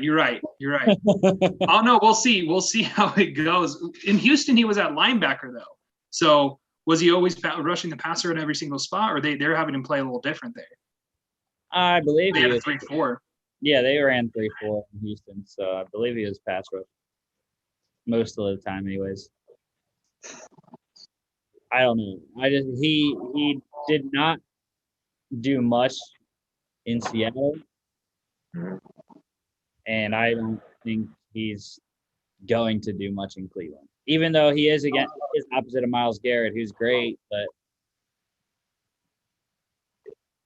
yeah, I mean, I don't know. With a guy like Clowney, like we said, he doesn't get the sack numbers, but I think that him disrupting the pocket and getting a little attention towards him might actually help Myles Garrett's numbers. But I think that like their signings on defense is also a reason why I don't really like the Browns this year, because they did a lot of patchwork with Clowney and Malik Jackson and Tack McKinley. Those are all short-term like Band-Aid fixes for that defense. So I don't know. I didn't really like it. Yeah, and the issue is that Myles Garrett plays on the left side. So Clowney's going to go against the left tackles. That's also a problem. Right? Even with Myles Garrett most likely getting double teamed, Clowney against what's supposed to be the best player on an offensive line in the left tackle. Granted, the one thing I will say, Clowney has a major opportunity is that the Browns are playing a 3rd place schedule. Yeah. And the teams that they're playing don't really have the best left tackles. But I mean, the division placement only really affects 3 games, though. I mean, it only affects like the 2 other divisions that they're not playing in the AFC, and then whatever division that they are playing in the NFC. 3 games can be a big difference, though, because I believe Tampa Bay had a 3rd place schedule last year. So I think those, a lot of times every year you see teams who make that very big jump.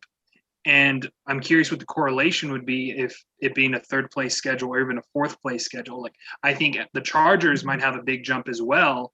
In that same way, they're going to have an easier schedule now, and now they're hopefully getting people back from injury.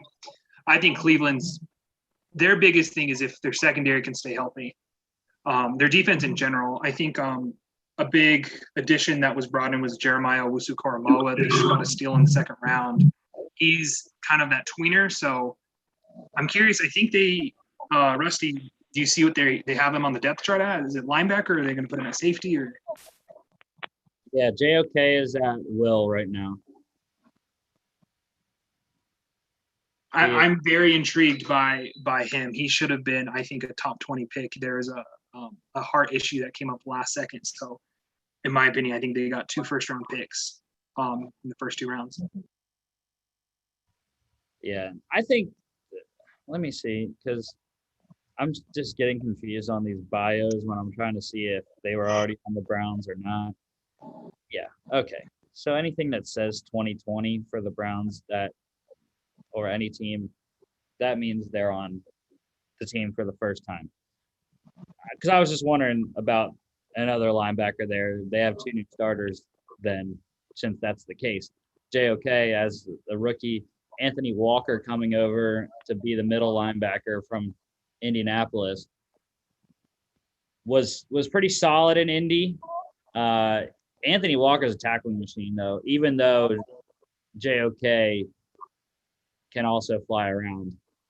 But linebacking core is relatively young. With Jeremiah Wusu-Koramoah, Anthony Walker, and also Sione Takitaki, I believe this will be his first year as a starter. So, unfortunately, last year he had a great play against my Eagles with a pick 6 of Carson Wentz. But secondary, John already said it. John Johnson coming over from LA. Fantastic signing there. Pair with Ronnie Harrison. Is this his second year? Again, I never know because I think Ronnie Harrison was a midseason trade last year from Jacksonville. Okay. But yeah, so this will be Ronnie Harrison's first full starting season in Cleveland. We'll see. Ronnie Harrison was hyped coming out, had injury at Jacksonville, got traded. So, but I don't know why he's the starter necessarily though. When they have Grant Delpit from last year, coming off injury, 2nd-round pick from last season. Mhm. So I would expect Delpit and Johnson to be the starters, not Harrison and Johnson. Mhm. I think any of those safeties would be able to move over to nickel also, because they also have Richard LeCount. They have pretty good safeties. That you think any of them would be able to go out to nickelback? Yeah, I mean, as far as right now, anyways, it doesn't look like LeCount would make the team. He's listed as the 4th-string strong safety. But the thing is, they already have a solid group of corners. Denzel Ward, Troy Hill, who's another Ram, Grady Williams, Greg Newsome, their 1st-round pick this year, as well as MJ Stewart and AJ Green as well. So, yeah, I'm not even sure LeCount makes the team unless he gets elevated and is that 4th safety but he's also fighting against a vet guy in Sheldrick Redwine that I can see making it as the 4th safety as well, because I know Redwine plays a lot of special teams. So LeCount was a 5th-round pick, so this is a good problem to have, right? Depth. You have guys fighting for roster spots. Yeah, for sure. Definitely love Richard LeCount, like Georgia boy. So but yeah, I'm not sure if he necessarily makes a team. But I would also switch the starters, even though I said Grant Delpit in.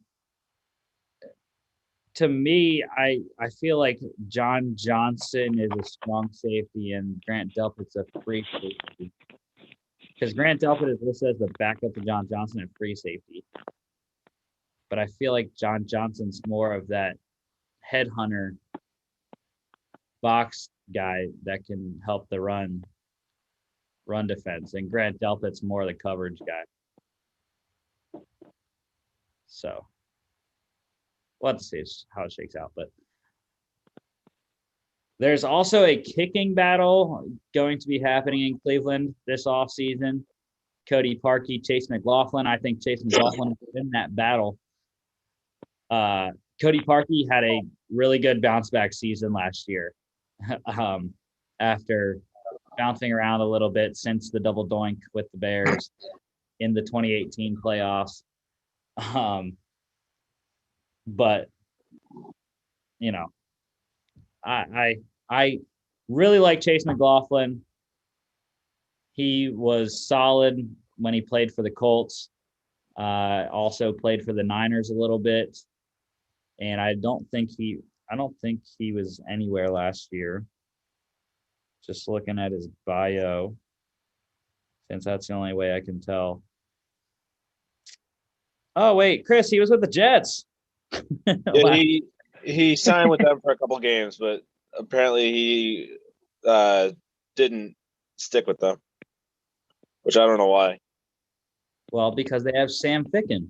That's why. So excited. But yeah, I really like Chase McLaughlin. I think he has the stuff to beat Cody Parkey in a kicking contest. All right, fantasy-wise for the Browns. Now, Baker Mayfield is an intriguing fantasy option. Mid-tier for me, though. Yeah, I think for me, if I were the last team to pick a quarterback, maybe I'd pick him as my starter. But I don't know. I think I'd rather have him as my backup than my everyday starter. I think Baker Mayfield falls into that category of like late round quarterback who's not insanely mobile. He'll do all right. He's not going to hurt you, but he's not necessarily going to win you matchups. So I think Baker Mayfield will fall into that like late round category. Like I think Chris had it right, like backup or maybe like last starter picked, that range. Mm-hmm. Yeah, I agree. Go ahead, Rusty. No, you're good.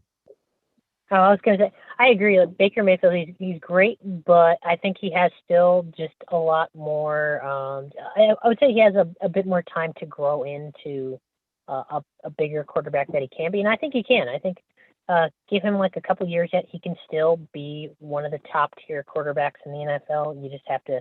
I think he just has to learn more. He has to train his skills more, and I think being in Cleveland definitely helps that because they're a team who's looking to build upon and have him as the centerpiece to build upon. Yeah, I think the biggest issue is, as far as fantasy goes, is that they run the ball very well. So, yeah, I wouldn't touch Baker Mayfield. I think I would actually take all three of the other division quarterbacks over him in fantasy, even Big Ben. I don't know. That's a tough one, but I mean, I think Ben will throw the ball more, but I don't know. That's exactly why. I will say I wouldn't be surprised if Baker Mayfield has a very big jump. Because remember, Josh Allen, before he became Josh Allen last year, was not in the conversation for MVP or one of the best top 5 quarterbacks. You know, I would not be surprised if Baker Mayfield makes that big jump in his second year under Kevin Stefanski's offense. But like I said, Josh Allen can run the ball and get you fantasy points running. This is true. All right, let's go to the two-headed monster at running back. Nick Chubb, Kareem Hunt. I will let Chris talk about Nick Chubb because that's his go-to fantasy name. Yeah, I mean, just like Mark Andrews, I have him on my Dynasty League team. And he's been one of the anchors on my team for the last however many years now. Say what your name is, Chris. I don't even remember what my name is in that league right now. Well, what is the name that you... Oh, yeah, it's Hot Chubb Time Machine because he is my He is my centerpiece on my team. He is my mascot and all that. But yeah, it hurts his value a little bit having a guy like Kareem Hunt to pair him with, but he's definitely that bruiser back on that offense. He's the one that gets the ball when they need those yards. And I mean, I think he's the goal line back as well. So he is definitely the more valuable of the two running backs, although Kareem Hunt does catch the ball out of the backfield more. So if you're looking more for the receiving back, I'd obviously go for him. But I don't know. I just think Nick Chubb is definitely – I would put him in the conversation for definitely top 10. And I could argue a case for him being a top 5, but definitely top 10 running back. If I'm not in the top 5 picks and I get Nick Chubb, I'm celebrating. I'm popping a bottle because I'm happy. Yeah, I don't know if Nick Chubb is going to go like he normally would this year. I mean, I haven't looked at the entire board with all players on it yet, but usually Nick Chubb goes around 6th or 7th pick, which is usually a pretty good value, but I'm not so sure he doesn't. He goes higher this year. That's why I put this up. Possibly Nick Chubb is in the top 3. I don't know. But Kareem Hunt, I love Kareem Hunt. Like you said, Chris, catch. It's what he does in Cleveland pretty much. And he is probably one of the best RB2s you can get in fantasy. I think Cleveland is one of the rare situations where there's still a running back committee, like you said, it's kind of sort of because they play very different roles in the offense. So, but in fantasy wise, it's one of the rare cases where you can put both of them on your starting offense and you'll be okay fantasy wise. Yeah. Just do what my dude Russo likes to do, or he used to. I don't know if he still is going to do it anymore with the change up in the New England backfield. But I always told him, like, I hate Patriots running backs because they use so many and you never know which ones are going to get the carries. And his response is always, well, just, draft them all. And then you can play them all together and then you'll be all right. And that's what, just go get both Cleveland running backs and then play both of them every week.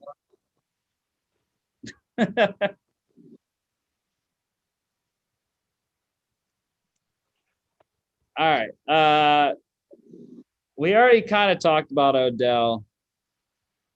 I don't know. I'm not too high on receivers in fantasy, though. Jarvis is a wide receiver 2 for me. Mm-hmm. So. Yeah, I don't really like either of the receivers, but yeah, I would pick Jarvis over OBJ. Like I said before when we were talking about OBJ, he's just way too inconsistent, and you don't know when he's going to have those boom or bust games. So I would stay away from him, but he's probably going to go somewhere in the mid rounds. I mean, because somebody's going to take a chance on him, but I wouldn't. Yeah, I'm in that same boat. Let someone else take OBJ, and if you want to get a Cleveland receiver, get Jarvis at the mid to late rounds. I'd say wide receiver 2 would be his ceiling. For me, I'd feel a little more comfortable having him on the bench and having him come in if he has a favorable matchup. Unless you're our dynasty league that Chris and I are in, and we have 3 wide receiver starters. That's a different story. 3 wide receiver starters, 3 flex, baby. That's 11 starters. That's how we roll in my dynasty league that I run. So,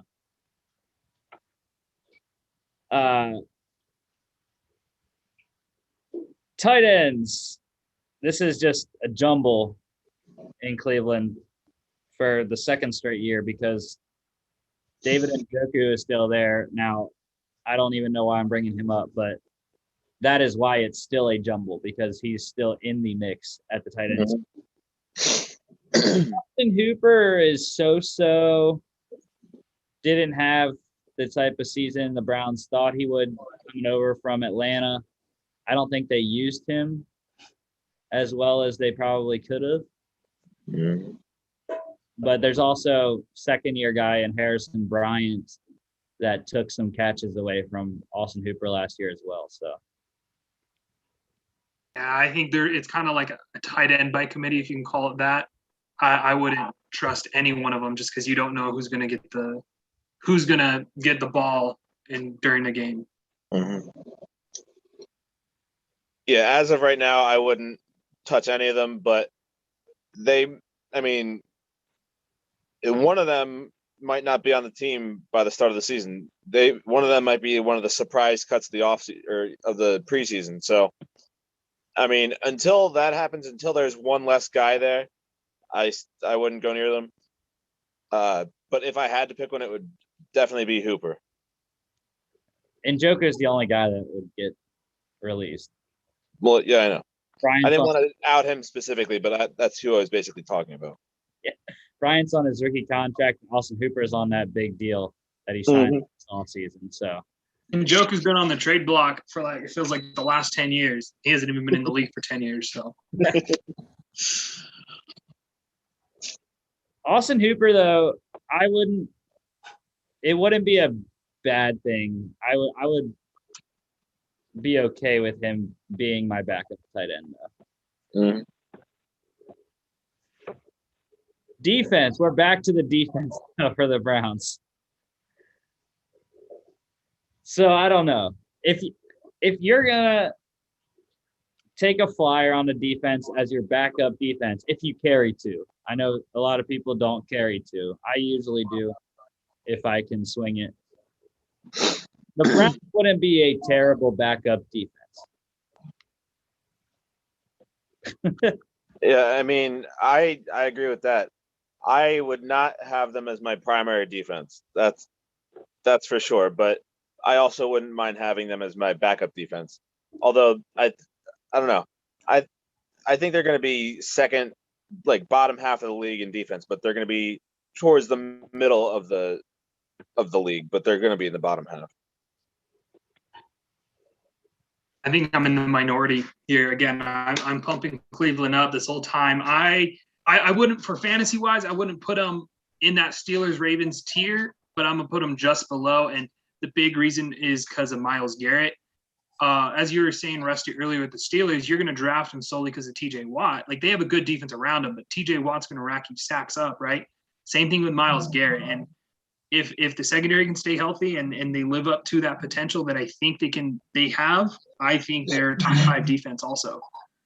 I know I'm in the minority with that, but I really like this Cleveland team. I really like how this defense is shaping up. Yeah. Like I said, if you can get him as a backup defense, that will allow you to watch them for the first couple of games. Because I really think the way this defense becomes a starting fantasy defense or even a top 10, top 5 defense is the linebackers. I think the secondary's fine. The front 4 are fine. But it's the linebackers for me that have a lot to prove. Like I said, Sione Takitaki, it's his first full season as a starter. Anthony Walker's on his team in Cleveland. And Jeremiah Owusu-Koramoah is a rookie. So those 3 guys have to prove to me that they can solidify the middle of the defense. And if that they can, then I think Cleveland elevates to top 10, top 5 defense. Mm-hmm. Kicker, we don't have to talk about that. I already talked about the kicker competition.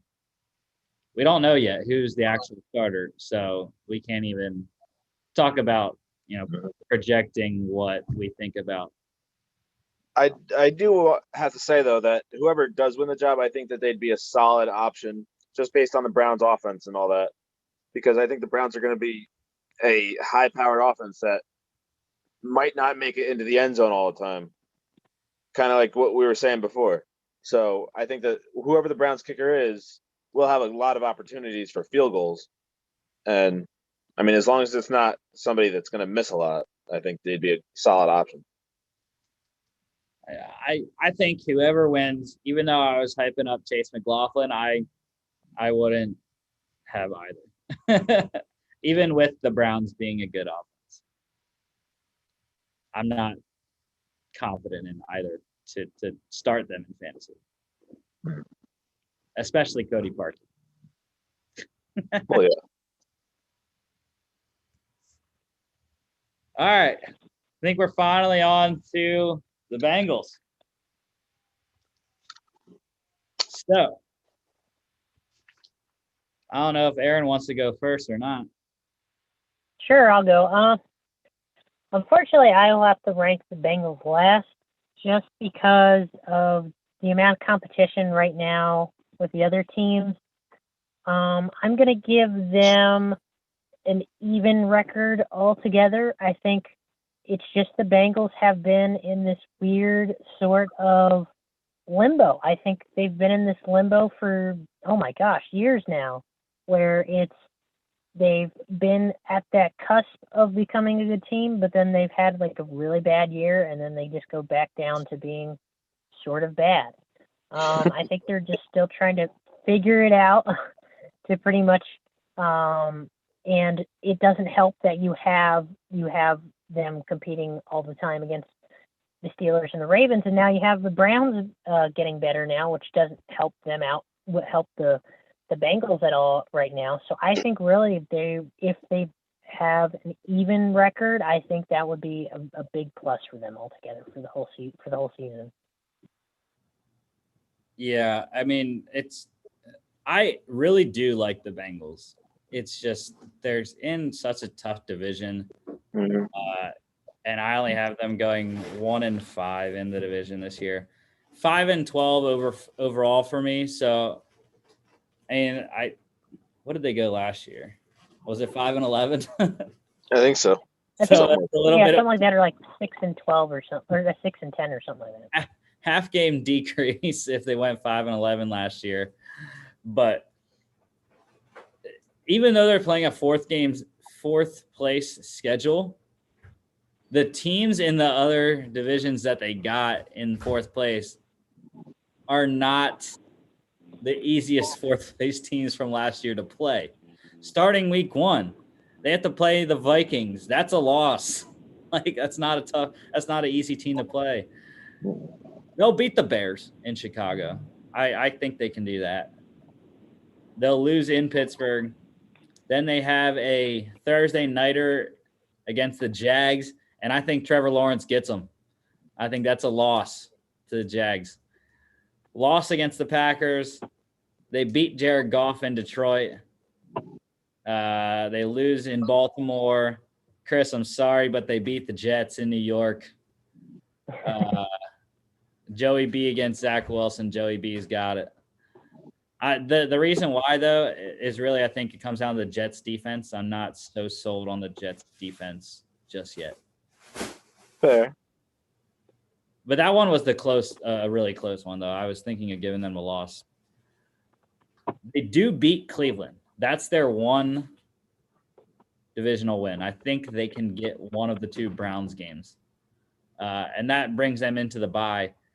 They lose in Vegas. They lose to the Steelers, lose to the Chargers, lose to the Niners. Like I said, the fourth place teams that they're getting from last year are not easy. The Vikings, the Niners. They do beat the Broncos in Denver. Then they lose to the Ravens, Chiefs, and at Cleveland. So, yeah, 5-12. Yeah, I mean, I don't know my exact record yet because I'm still going over it, but mine's probably similar to yours. I mean, yeah, I think they start off the season with a loss against Minnesota there. The Bears game is kind of tough, but I think that Bears defense is still good enough to overtake the Bengals there. So I think they'd chalk up a loss there too and go 0-2. Then go to Pittsburgh and still lose and start the season 0-3. I think they get their first win, though, against Jacksonville there in week 4. Then they go back on the losing train and lose against the Packers there, going 1-4 then. And then go to Detroit, get their second win. They're 2-4. Go to Baltimore, lose that one. So they're 2-5. I think the Jets are going to win this one. I mean, personally for me, the last time that these two teams played was the most embarrassing game I've ever watched.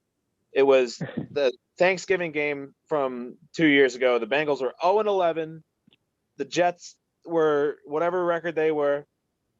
Adam Gase skipped Thanksgiving dinner to plan for this game, and they still lost 22-6. So I think this is, even though I don't think anybody left from that team with the Jets, I think this is a revenge game for them. They're going to show everybody that the Jets are serious business.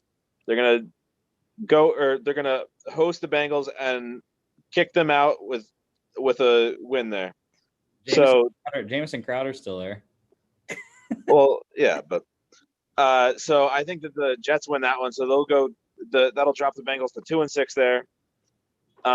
Then they host the Browns and they lose that one. So they're 2-7.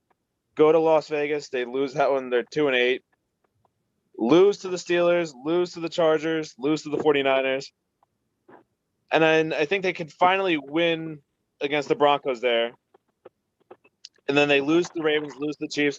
And then I think that they win against the Browns in the last week of the season, only because the Browns I don't think will need to play. So I think that would mean my overall record would be 4-13. So I'm pretty much in the same mind space as you guys. I also have them going 5-12. Their schedule's it's a very difficult fourth place schedule. I have them losing to the Vikings. That Bears game, if Justin Fields was playing, I think they'd lose, but I think they get the win because it sounds like Andy Dalton's going to get the start. And the Bears do have a good defense, but their corners, I don't know who – their corners are very unproven. And the Bengals have some good receivers, so I think they'll get their first win there. Other than that, Rusty, I agree with everything you said. The only thing I would swap is I think that the Bengals will beat the Raiders, and then they'll actually lose both games to the Browns. I think, Rusty, you said you had them losing to the Raiders, right? Yeah. Yeah, I think they get the Raiders there. The Raiders defense, I don't know. I think the Bengals have enough offensive firepower, just with Joe Burrow. And enough willpower. That's a big thing. I think a lot of their wins, even though they're only 5-12, I think their 5 wins are it's going to be a lot of just, tough elbow grease type of wins. With that though, just because of how difficult the schedule is and Joe Burrow entering his second year, it's be a very disappointing year. I wouldn't be surprised if Zach Taylor gets the can before the end of the season. Mm-hmm. Yeah, it's I don't know. They're like you said, they're gonna have tough wins, except when they blow out Detroit in Detroit, because it's Jared Goff. Come on. But all right, let's go to the depth chart here. So Joey B returning. I mean, we all saw what he did last year before the injury. Mm-hmm. We'll have to see. I mean, ACLs are tough. I mean, yeah, I don't know about him because he obviously it's his second year, but he didn't really have a rookie year per se. I mean, he had like half a season or whatever, but he didn't get the full rookie experience. So I think that he's still going to have some rust and some kinks that he has to kind of knock out there. But looking at their early part of their schedule, they don't have an easy schedule really anywhere. So especially in the beginning, they play some tough defenses there. So I don't know. I think it'll be a tough year for him. Yeah, I agree with you, Chris, just because of he really his rookie season was hampered by his injury. And then also you add on to that, how will the injury affect his game? Like, how is he going to come back from this? Will he come back with like no problems at all, or will there be like lingering issues that sometimes happen because of like you have these major injuries and everything? It doesn't help that they also still don't have a good offensive line either. Yeah, that won't help, especially if he needs coverage and he needs somebody to protect him when he's when he's just coming back from the injury. Yeah, I think it's a big unknown. With today's science, my expectation is that Burrow will come back healthy and not have any issues playing. But again, it's the ACL. That's just my assumption.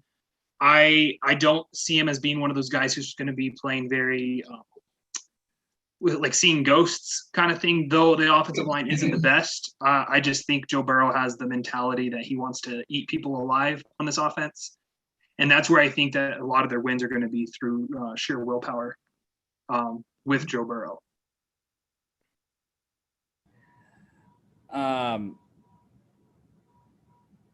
Yeah, so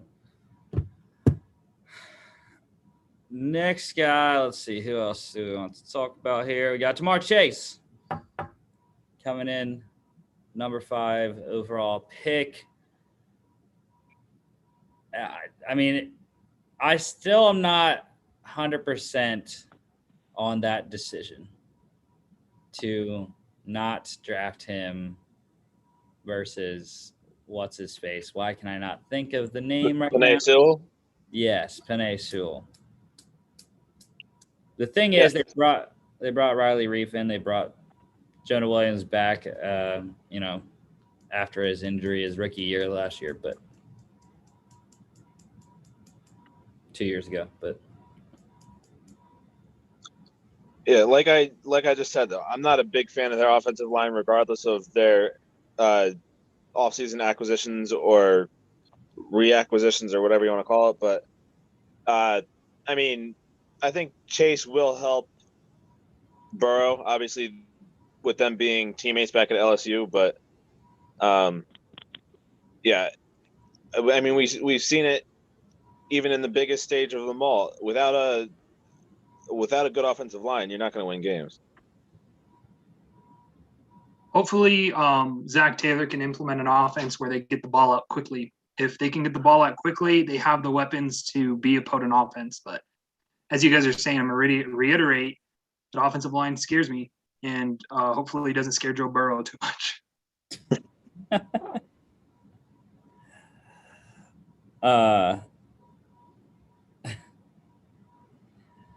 The next guy, we like Demaryius Chase. Oh, yeah, I do like him, but LSU connection. So don't sleep on Tyler Boyd either. They got T. Higgins. Jamar Chase is just the cherry on top of an already good receiving core.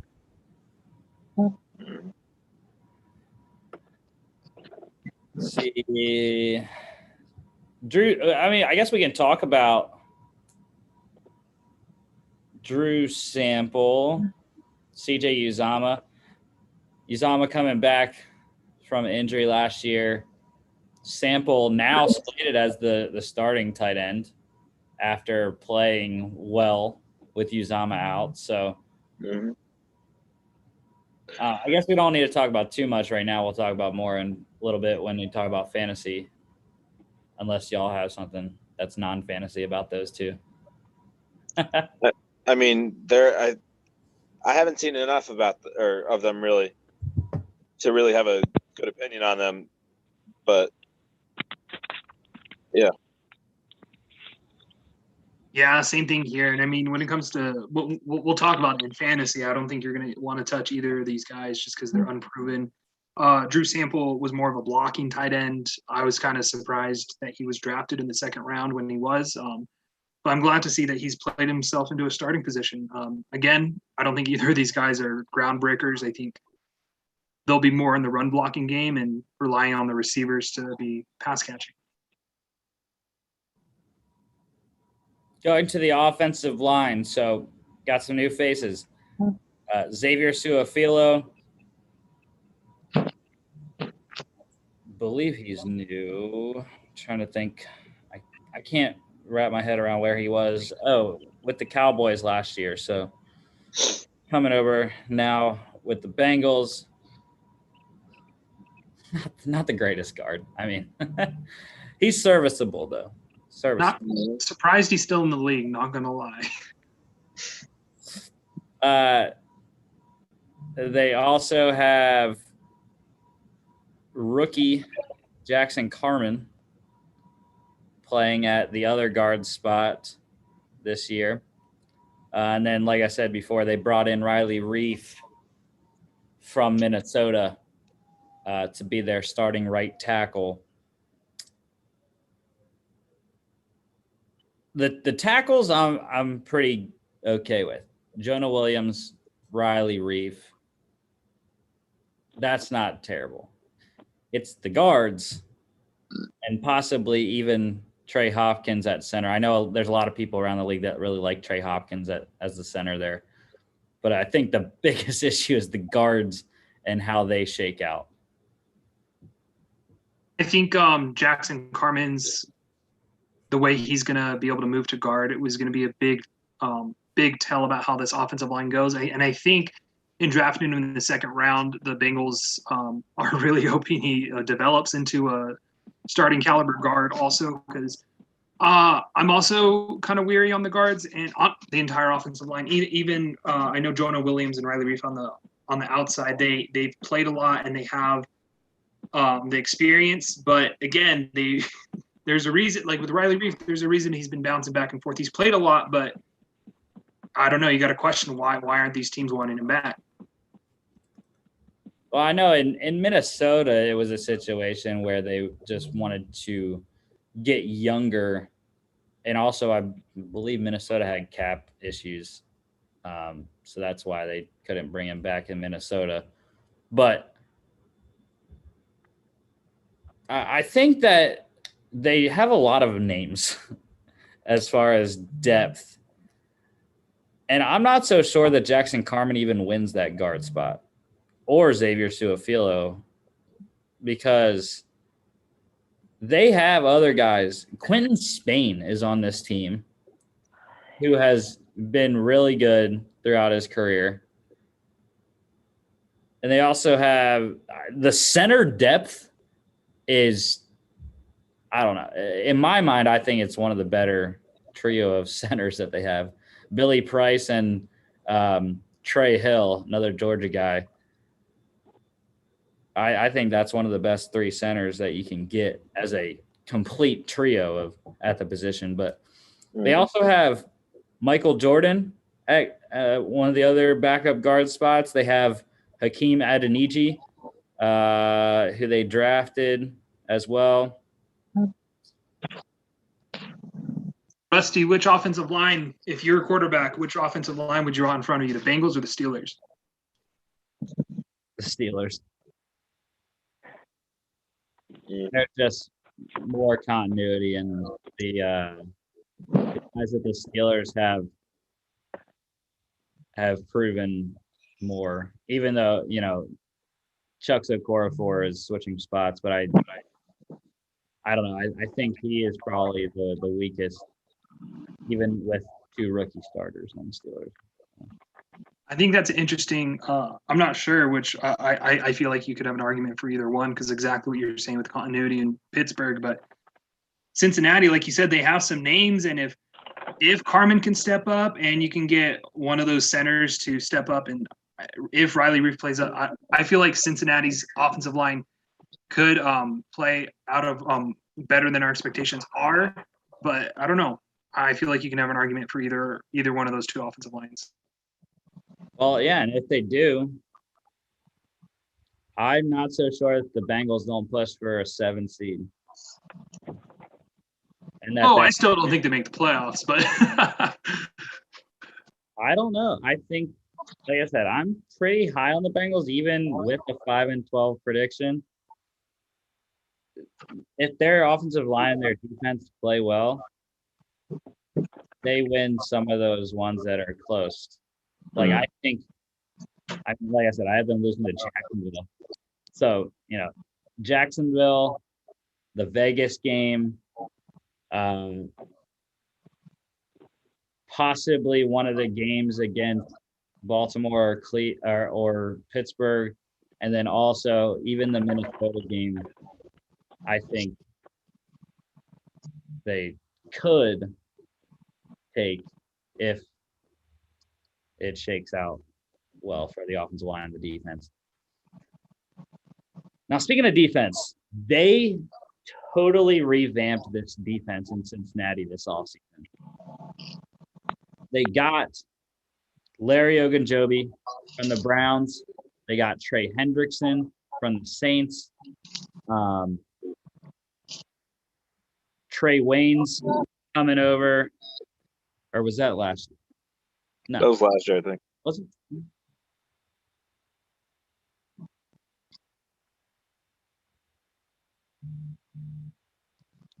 No, it says that he didn't play for the Bengals last year. Oh. So, yeah. So they get Trey Waynes over.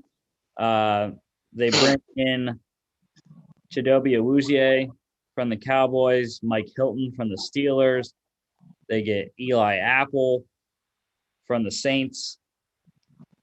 And then also they brought in Ricardo Allen as a backup safety from the Falcons.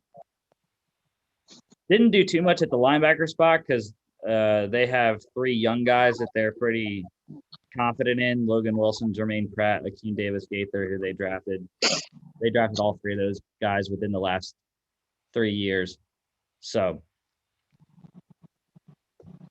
I think the defense has a chance. It's similar to Cleveland, though. I think that, the secondary has to prove itself, but they have a lot of pretty solid veteran free agents that they brought in. But the linebackers, I think, are where it comes down to actually making the defense solid if the young guys can step up. Because I love Trey Hendrickson, loved him with the Saints last year. And now he's going to get the opportunity to be the number 1 guy at the defensive end spot. Yeah, but I think that's where I have the issue with him, because when he was on the Saints defensive line, he had guys like Cam Jordan and Sheldon Rankins and other guys on that line that were ahead of him on the depth chart or whatever, or the pecking order, whatever you want to call it. But now I feel like he's not on a line that was – the Bengals defensive line is nowhere near as good as the Saints defensive line was from last year. So I could definitely see his production dipping this year. But why isn't it? They have Sam Hubbard, DJ Reader, and Larry Ogunjobi. Okay, but that's not Cameron Jordan and Sheldon Rankins and the guy from UTSA. His name's escaping my mind. It's not the same. Like, yeah, they're decent. They're good enough football players to start in the NFL, but they're not the same defensive line the Saints are. They brought Trey Hendrickson in to be the guy, and I agree with Chris. I'm kind of weary. I don't know if Trey Hendrickson can be that guy, just because I would put him in the category of one of those guys who blew up in a contract year, which is great for him. Get your money, but I'm wary he's going to be able to be that guy on the line. I also like their depth guys, though, on the defensive line. 3 rookies at defensive end: Cam Sample, Joseph Osai, Khalid Kareem. Those 3 guys. Kareem, not so much, but Cam Sample coming out of Tulane, Joseph Osai out of Texas. Both of those guys, especially Osai, I think can provide quality pass rush snaps. Yeah, it's a good point you bring up. They do have good depth. If one of those rookies, Osai and Sample, I like both of them. Sample out of Tulane was a steal for them. If one of those guys can come in and help Trey Hendrickson not have to shoulder the load of having to be the pass rusher, I think they might be able to be decent. I think overall this defense, though, their ceiling is maybe like 15, like midway in the league. I agree. They definitely are pretty young, have a lot to prove. But yeah, they do have a solid secondary though. I mean, Trey Waynes, Chidobe Awuzie, both of those guys had to prove they can play. Getting ousted out of Minnesota after being a first-round pick, and getting ousted out of Dallas after being a second-round pick. But they have the best slot blitzing corner in the league in Mike Hilton. Whether they use that, though, I'm not so sure. I've never known Cincinnati to be a big blitz team. So hopefully they will. They brought in Mike Hilton to do it, or I'd hope they brought him in to do it. Yeah. Don't sleep on. I think people are starting to wake up on Jesse Bates. I think he's one of the best safeties in the league. I think he's just been playing in Cincinnati his whole career, which is why a lot of people don't know his name. But Jesse Bates, I think, is the best player on this entire defense and will be the leader for them. Yeah, him Definitely and one of the more underrated players in the league. Him and Von Bell are one of the better safety tandems in the league. I'd agree Hey with that. guys, Von I'm Bell's just- a baller too. Hey guys, I'm just saying I'm signing off. Thanks for having me on, Chris and Rusty. I had a great time. Mm-hmm. All right, man. We'll see you, Aaron. Yep. See you guys. Thanks again. Bye. All right, and before we get to fantasy, they have a new kicker this year. The highest drafted kicker this year in the draft out of Florida, Evan McPherson. I guess technically he's going to be in a camp battle with Austin Seibert, the incumbent. But I have no inkling that Seibert has a chance. There's no battle. Yeah. He's just there to push him. Evan McPherson was by far the best college kicker this year in the draft. Mm-hmm. Yeah, you don't get drafted in the 5th round to be cut. For sure. Yeah. So final, let's go to fantasy. Joe Burrow. Like I said, dude, I love Joey B. He's actually, because the thing is, they're gonna be down a lot in many games. So they're probably gonna end up throwing the ball. And I can see that being the case regardless of whether they're down or not, just because they brought in Jamar Chase. Unfortunately, they couldn't bring in Joe Brady as well, but I wouldn't be surprised if, like John said, Zach Taylor's out. The move to me would be, all right, we're going to go get Joe Brady from Carolina to be our next head coach, and we're going to run this LSU back, and we're going to run the spread LSU offense that we did winning national championship. I'm surprised they didn't do that this last season. Or why didn't they? Because wasn't Joe Brady looking for a job? He got hired as Carolina's OC the same year Burrow got drafted, right? Yes. But I still can't wrap my mind around why, since he didn't think to bring in Brady to be the OC at least, or so, I don't know, anything going from LSU's receiver coach to the NFL is a jump. So I don't know why since he didn't do that right away. So I think if they were to do that, like you're saying, Rusty, that'd be a great idea. Well, I think that the issue is that Zach Taylor had only been there one season, and then, Joe Burrow got hurt, so they didn't have a full season to evaluate it. So I think going into a second season, and the thing is I think they're going to give Zach Taylor a third season as well, because the reasoning will be, well, we didn't have the greatest season because the first quarter Joe Burrow was still trying to get his footing back from the ACL. So that's what I think their reasoning would be anyways in Cincinnati too. I mean, Cincinnati's very slow to move on from coaches. You saw how long Marvin Lewis was there for. But again, when was the last time Cincinnati won a playoff game? So yeah, but even Zach Taylor, though, even he isn't going to last that long. Marvin Lewis at least brought them to the playoffs consistently or close to it. Zach Taylor has done nothing. 5 times he brought them to the playoffs with Andy Dalton. I think that's a big difference when you see winning franchises versus losing franchises. Is winning franchises know when they made a mistake and they'll move on and accept that it was a mistake, rather than there's those teams who keep waiting and trying to force their mistake to end up not being a mistake, but then it just prolongs the losingness. So I think if Cincinnati, hopefully Zach Taylor turns it around and they have a good season, but if they go halfway through the season and they're not pushing for a playoff spot, I think it's time to move on. Yeah.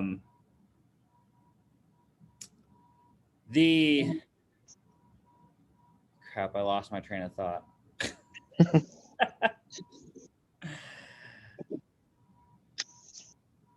Yeah, I don't know what I was trying to say about the Zach Taylor, Joe Burrow whole thing. But yeah, I really like Joe Burrow in fantasy. You know, you're going to get him as your QB2, and he's a high-end QB2 for me because, like I started out with, they're going to throw the ball because they're going to be down a lot. So give me a lot of garbage yards and touchdowns from Burrow in 2021.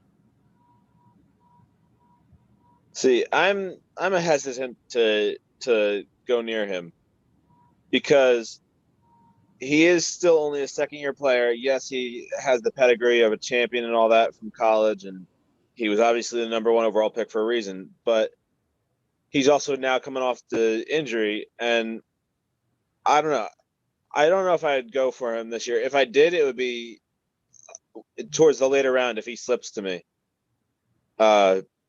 But yeah, I don't know if I'd touch him. But if he does work out, obviously I think he's going to be one of the top fantasy quarterbacks. But again, I feel like he's a very big boom or bust pick for me.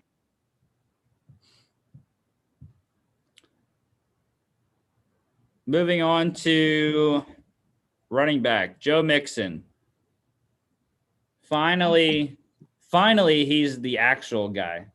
He doesn't have Gio Bernard backing him up anymore. It's Samaje Perine and Travion Williams, as well as a guy they drafted in the 6th round in Chris Evans. But yeah, the thing for me is, can Joe Mixon be on the field for all 17 games? And does the offensive line have enough juice to make some lanes for him? Yeah, I mean, he's still going to go in one of the first couple rounds, but I've never been a big fan of him. If I had the opportunity to draft him, I didn't. Because I've never believed in him. I think Mixon is kind of similar in that Najee Harris role where their offensive lines aren't great, but they're the guys. They're not actually in a committee, which is rare. So I would be I wouldn't say I'm high on Mixon, but I would take him as an RB2. And I'd be happy to have him as an RB2 because he's going to have those touches. He might not play the entire season, but that's why you have your bench guys. So I would go for Mixon. He's no longer RB1. RB2 would be great. Yeah, I definitely agree. Like Chris, I've never been a big Joe Mixon person. So, all right. Let's go to receivers. One of the better trios out there. Very young. Tyler Boyd is the old man in the group. But I've loved Tyler Boyd almost since he came to Cincinnati. He was really good when he was at Pitt, and then getting drafted to the Bengals in the 2nd round. I think having Jamar Chase is going to help Tyler Boyd even more. We already saw how much getting T. Higgins last year helped Tyler Boyd, and I think really teams were more keying on Tyler Boyd in the early half of the season, and then they kind of switched it because T. Higgins was being so productive. So now you add in Jamar Chase, who I think will by far be the number one receiver and take the pressure off Tyler Boyd and T. Higgins. I think all three are draftable, but I would probably say you're going to want Jamar Chase. Yeah. I mean, what is the depth chart order for the three of them? Who's the number one right now? Is it Chase? It says Tyler Boyd. I mean, yeah, I think that the fact that all three of them are so equal and so similar, I think that's the problem when it comes to fantasy, because we don't really know who's going to get the most targets. We don't know who's going to get the ball in the big situations and all that. So, I mean, yeah, I think all three of them are draftable, especially Chase, I think. But I don't know. I would definitely rather have them as flex or maybe low 2, in my opinion. I think looking at their tight ends and their running backs, they're going to play a lot of 10 and 11 personnel. So they're going to have all three receivers are going to see plenty of field. And because of that, I think all three, like you guys are saying, all three are draftable. Jamar Chase, I think eventually will be the number one. However, I've always been a little weary and kind of try to stay away from rookie receivers. So for me, the one I'm going to target there is T. Higgins as a ceiling for receiver 2. But I think your sweet spot for all three of them would be in that flex position, or one of your first one of your first guys off the bench. I'm not so sure if it would be a good strategy. I might try it out in like a random free league, but to try to get Jamar Chase and Tyler Boyd and then just play them both would be intriguing. Tight end until Joe Burrow goes and gets hurt again because the offensive line. I'm just kidding. Very possible. I'll be all right. Tight ends: Drew Sample, CJ Uzama. With Jamar Chase coming in, it limits the tight ends even more. So I mean, even if they didn't have Jamar Chase, though, I still wouldn't go near the tight ends. Yeah, I'm not touching those tight ends. Yeah, I agree. Now, defense, like I said, though, I'm confident in the Bengals defense. Not to draft them or play them in fantasy, but they're one that I think you should keep on the watch list. Just, check out how they're doing. Like I said, they're probably going to be down in a lot of games, which means they're going to give up a lot of points. They're playing tough offenses. Baltimore, Pittsburgh, Cleveland, Green Bay, Vegas throws the ball around. The Chargers, who knows?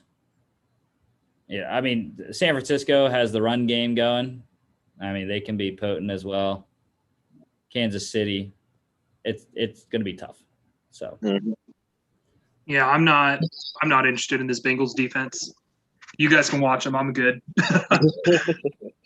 Yeah, I'm in the same boat as you, though. I'm not going anywhere near the defense, but I'm kind of like a mix between you two because right now I'm not going to pay attention to them, but they are kind of still going to be in the back of my mind, like because I think they do have the potential. I mean, we were talking about Trey Hendrickson before. We saw what he did in New Orleans last year, but he wasn't the guy. But if he can still do the same thing as the guy, then I mean, that opens up the rest of the defense. And I think that if they can perform up to their potential, they would, I think, be at least a team that you should look at as a potential plug-in for a week or something. Yeah, pick them up in Dynasty, Chris. I'm good with the Chargers and Packers right now. And then finally, Evan McPherson. I think even, with the team most likely struggling, I really do think that Evan McPherson could be this year's Rodrigo Blankenship as, the rookie kicker that you pick up in like week 5 that can lead you to the playoffs. Mm. If that's the thing, though, that's if you get, one of those guys that is mid-level as your kicker if you go like you guys do at the end of the draft. I only draft kicker at the end of the draft if I can't get one of the top guys, but I don't like rookie kickers. Now that might be stemming because I drafted Roberto Aguayo and that didn't work out. So for me with kickers, I try not to go for rookies. Blankenship last year was great. I'm saying I don't go for rookie kickers. I got Blankenship last year as a waiver wire pickup and it was awesome, but oh no, Aguayo's still in my head. So Yeah, I definitely will not be drafting him, but if he does perform and he's still out there and I have a mediocre kicker, then yeah, I'd probably go for him. All right. So just to wrap up, I have, like I said, I don't know who actually wins the tiebreaker because I didn't feel like going to a third tiebreak. So I have a tie atop the division. The Steelers and Ravens at 10-7, 4-2 in the division. And then, like I said, the second tiebreaker, they also tied, which is conference record 7-5 each. Browns I have in third, also 10-7, but they are 3-3 in the division. And then the Bengals at 5-12.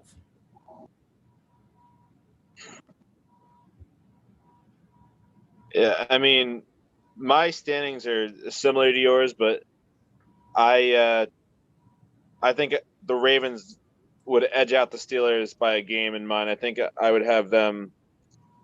I forget what I said, but I think they'd go like 11-6 or even 10-7, and then the Steelers I think would also go 10-7 or 9-8.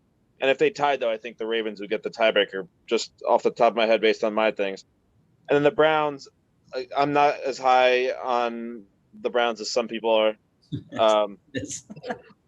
But I think that they could get to 9 wins. I think that's their ceiling this year, just because of their tough schedule.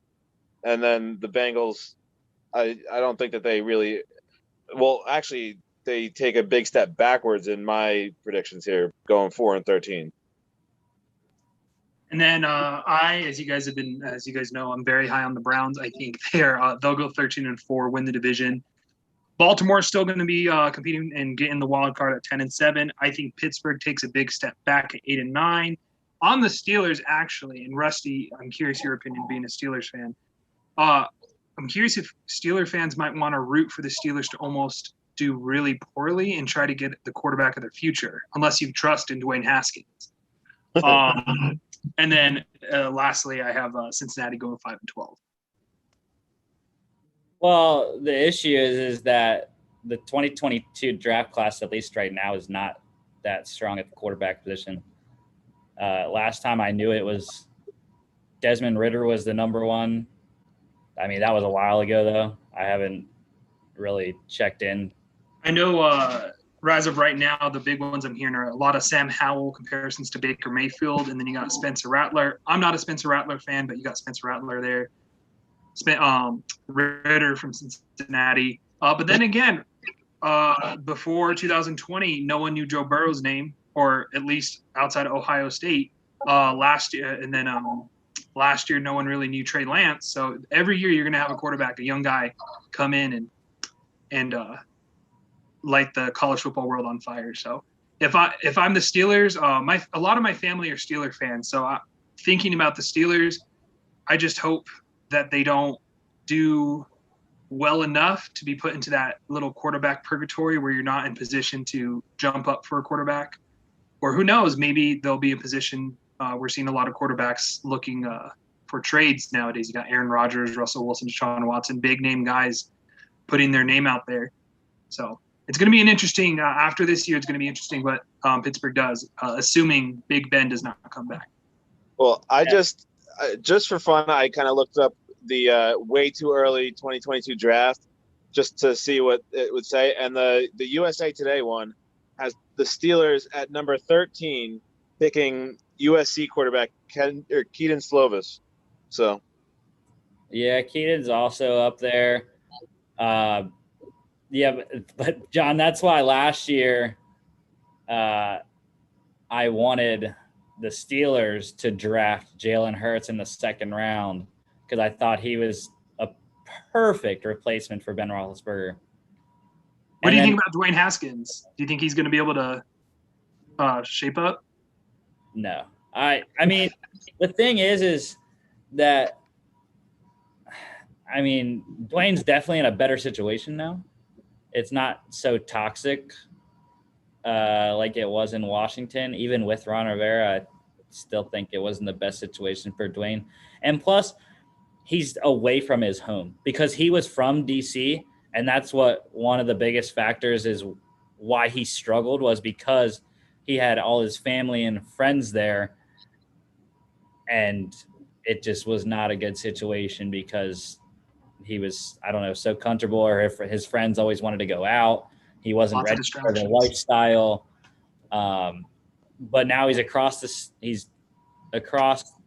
a little bit farther west in Pittsburgh. So I don't think he even makes the team necessarily unless they keep 3 quarterbacks, because Mason Rudolph is solidified as the backup.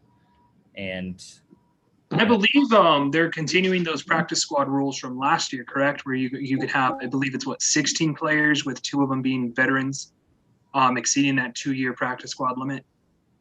Yeah, but I'm not sure Dwayne Haskins qualifies as a vet yet because he's only in his Could be his 3rd year, right? Yes. So either way, if he's not a vet, he can make if no one else wants him, he can make the practice squad. Or if he is considered that vet, then he'd be able to take one of those 2 practice squad positions. Quarterback to keep an eye on in the college draft, guys. Look for Malik Willis from Liberty. Yes. That guy's electric, and I think he's going to be this year's Trey Lance. I will throw 2 others out. The guy right here in Athens, Georgia, JT Daniels, the guy that is going to lead Georgia to a national championship this year. JT Daniels, even though he's going to be a redshirt junior this year, so he still has 1 more year. Actually, technically 2, because that stupid NCAA thing. But yeah, I believe JT Daniels will be completely back from his ACL this year, because last year he wasn't totally back, or at least that's what they said in the beginning of the season. None of us Georgia fans believed that BS in the beginning of the season, that JT wasn't healthy enough to play. And then we struggled and got destroyed by Florida, and we're like, well, if JT would have played, we might have had a chance. But him and a guy that transferred from the FCS to the FBS, going from Houston Baptist to Western Kentucky, and that is why I believe Western Kentucky will win Conference USA this year. Bailey Zappi. I know Chris knows. I absolutely love Bailey Zappi. Has a great name. He almost was so close to beating Texas Tech last year in a just monster shootout. I believe it was like 58-53 or something like that. And yeah, Bailey Zappi can sling it. He's a gunslinger. And like I said, Western Kentucky's going to win Conference USA this year. We'll see. Hopefully we got a few quarterbacks that Pittsburgh might be able to get, because otherwise, I don't know, it might be a bleak few years in the future. Yeah. I mean, those guys are probably not – JT has a chance at the first round, but, Bailey Zappi's probably not going to go first. So – or not till, mid rounds. So I don't know. We'll see. But next Monday, we'll be back doing AFC previews. We are going to do the AFC South. We got Carson Wentz in his new number 2 uniform at Colts practice there. Derrick Henry also. We'll be talking Trevor Lawrence.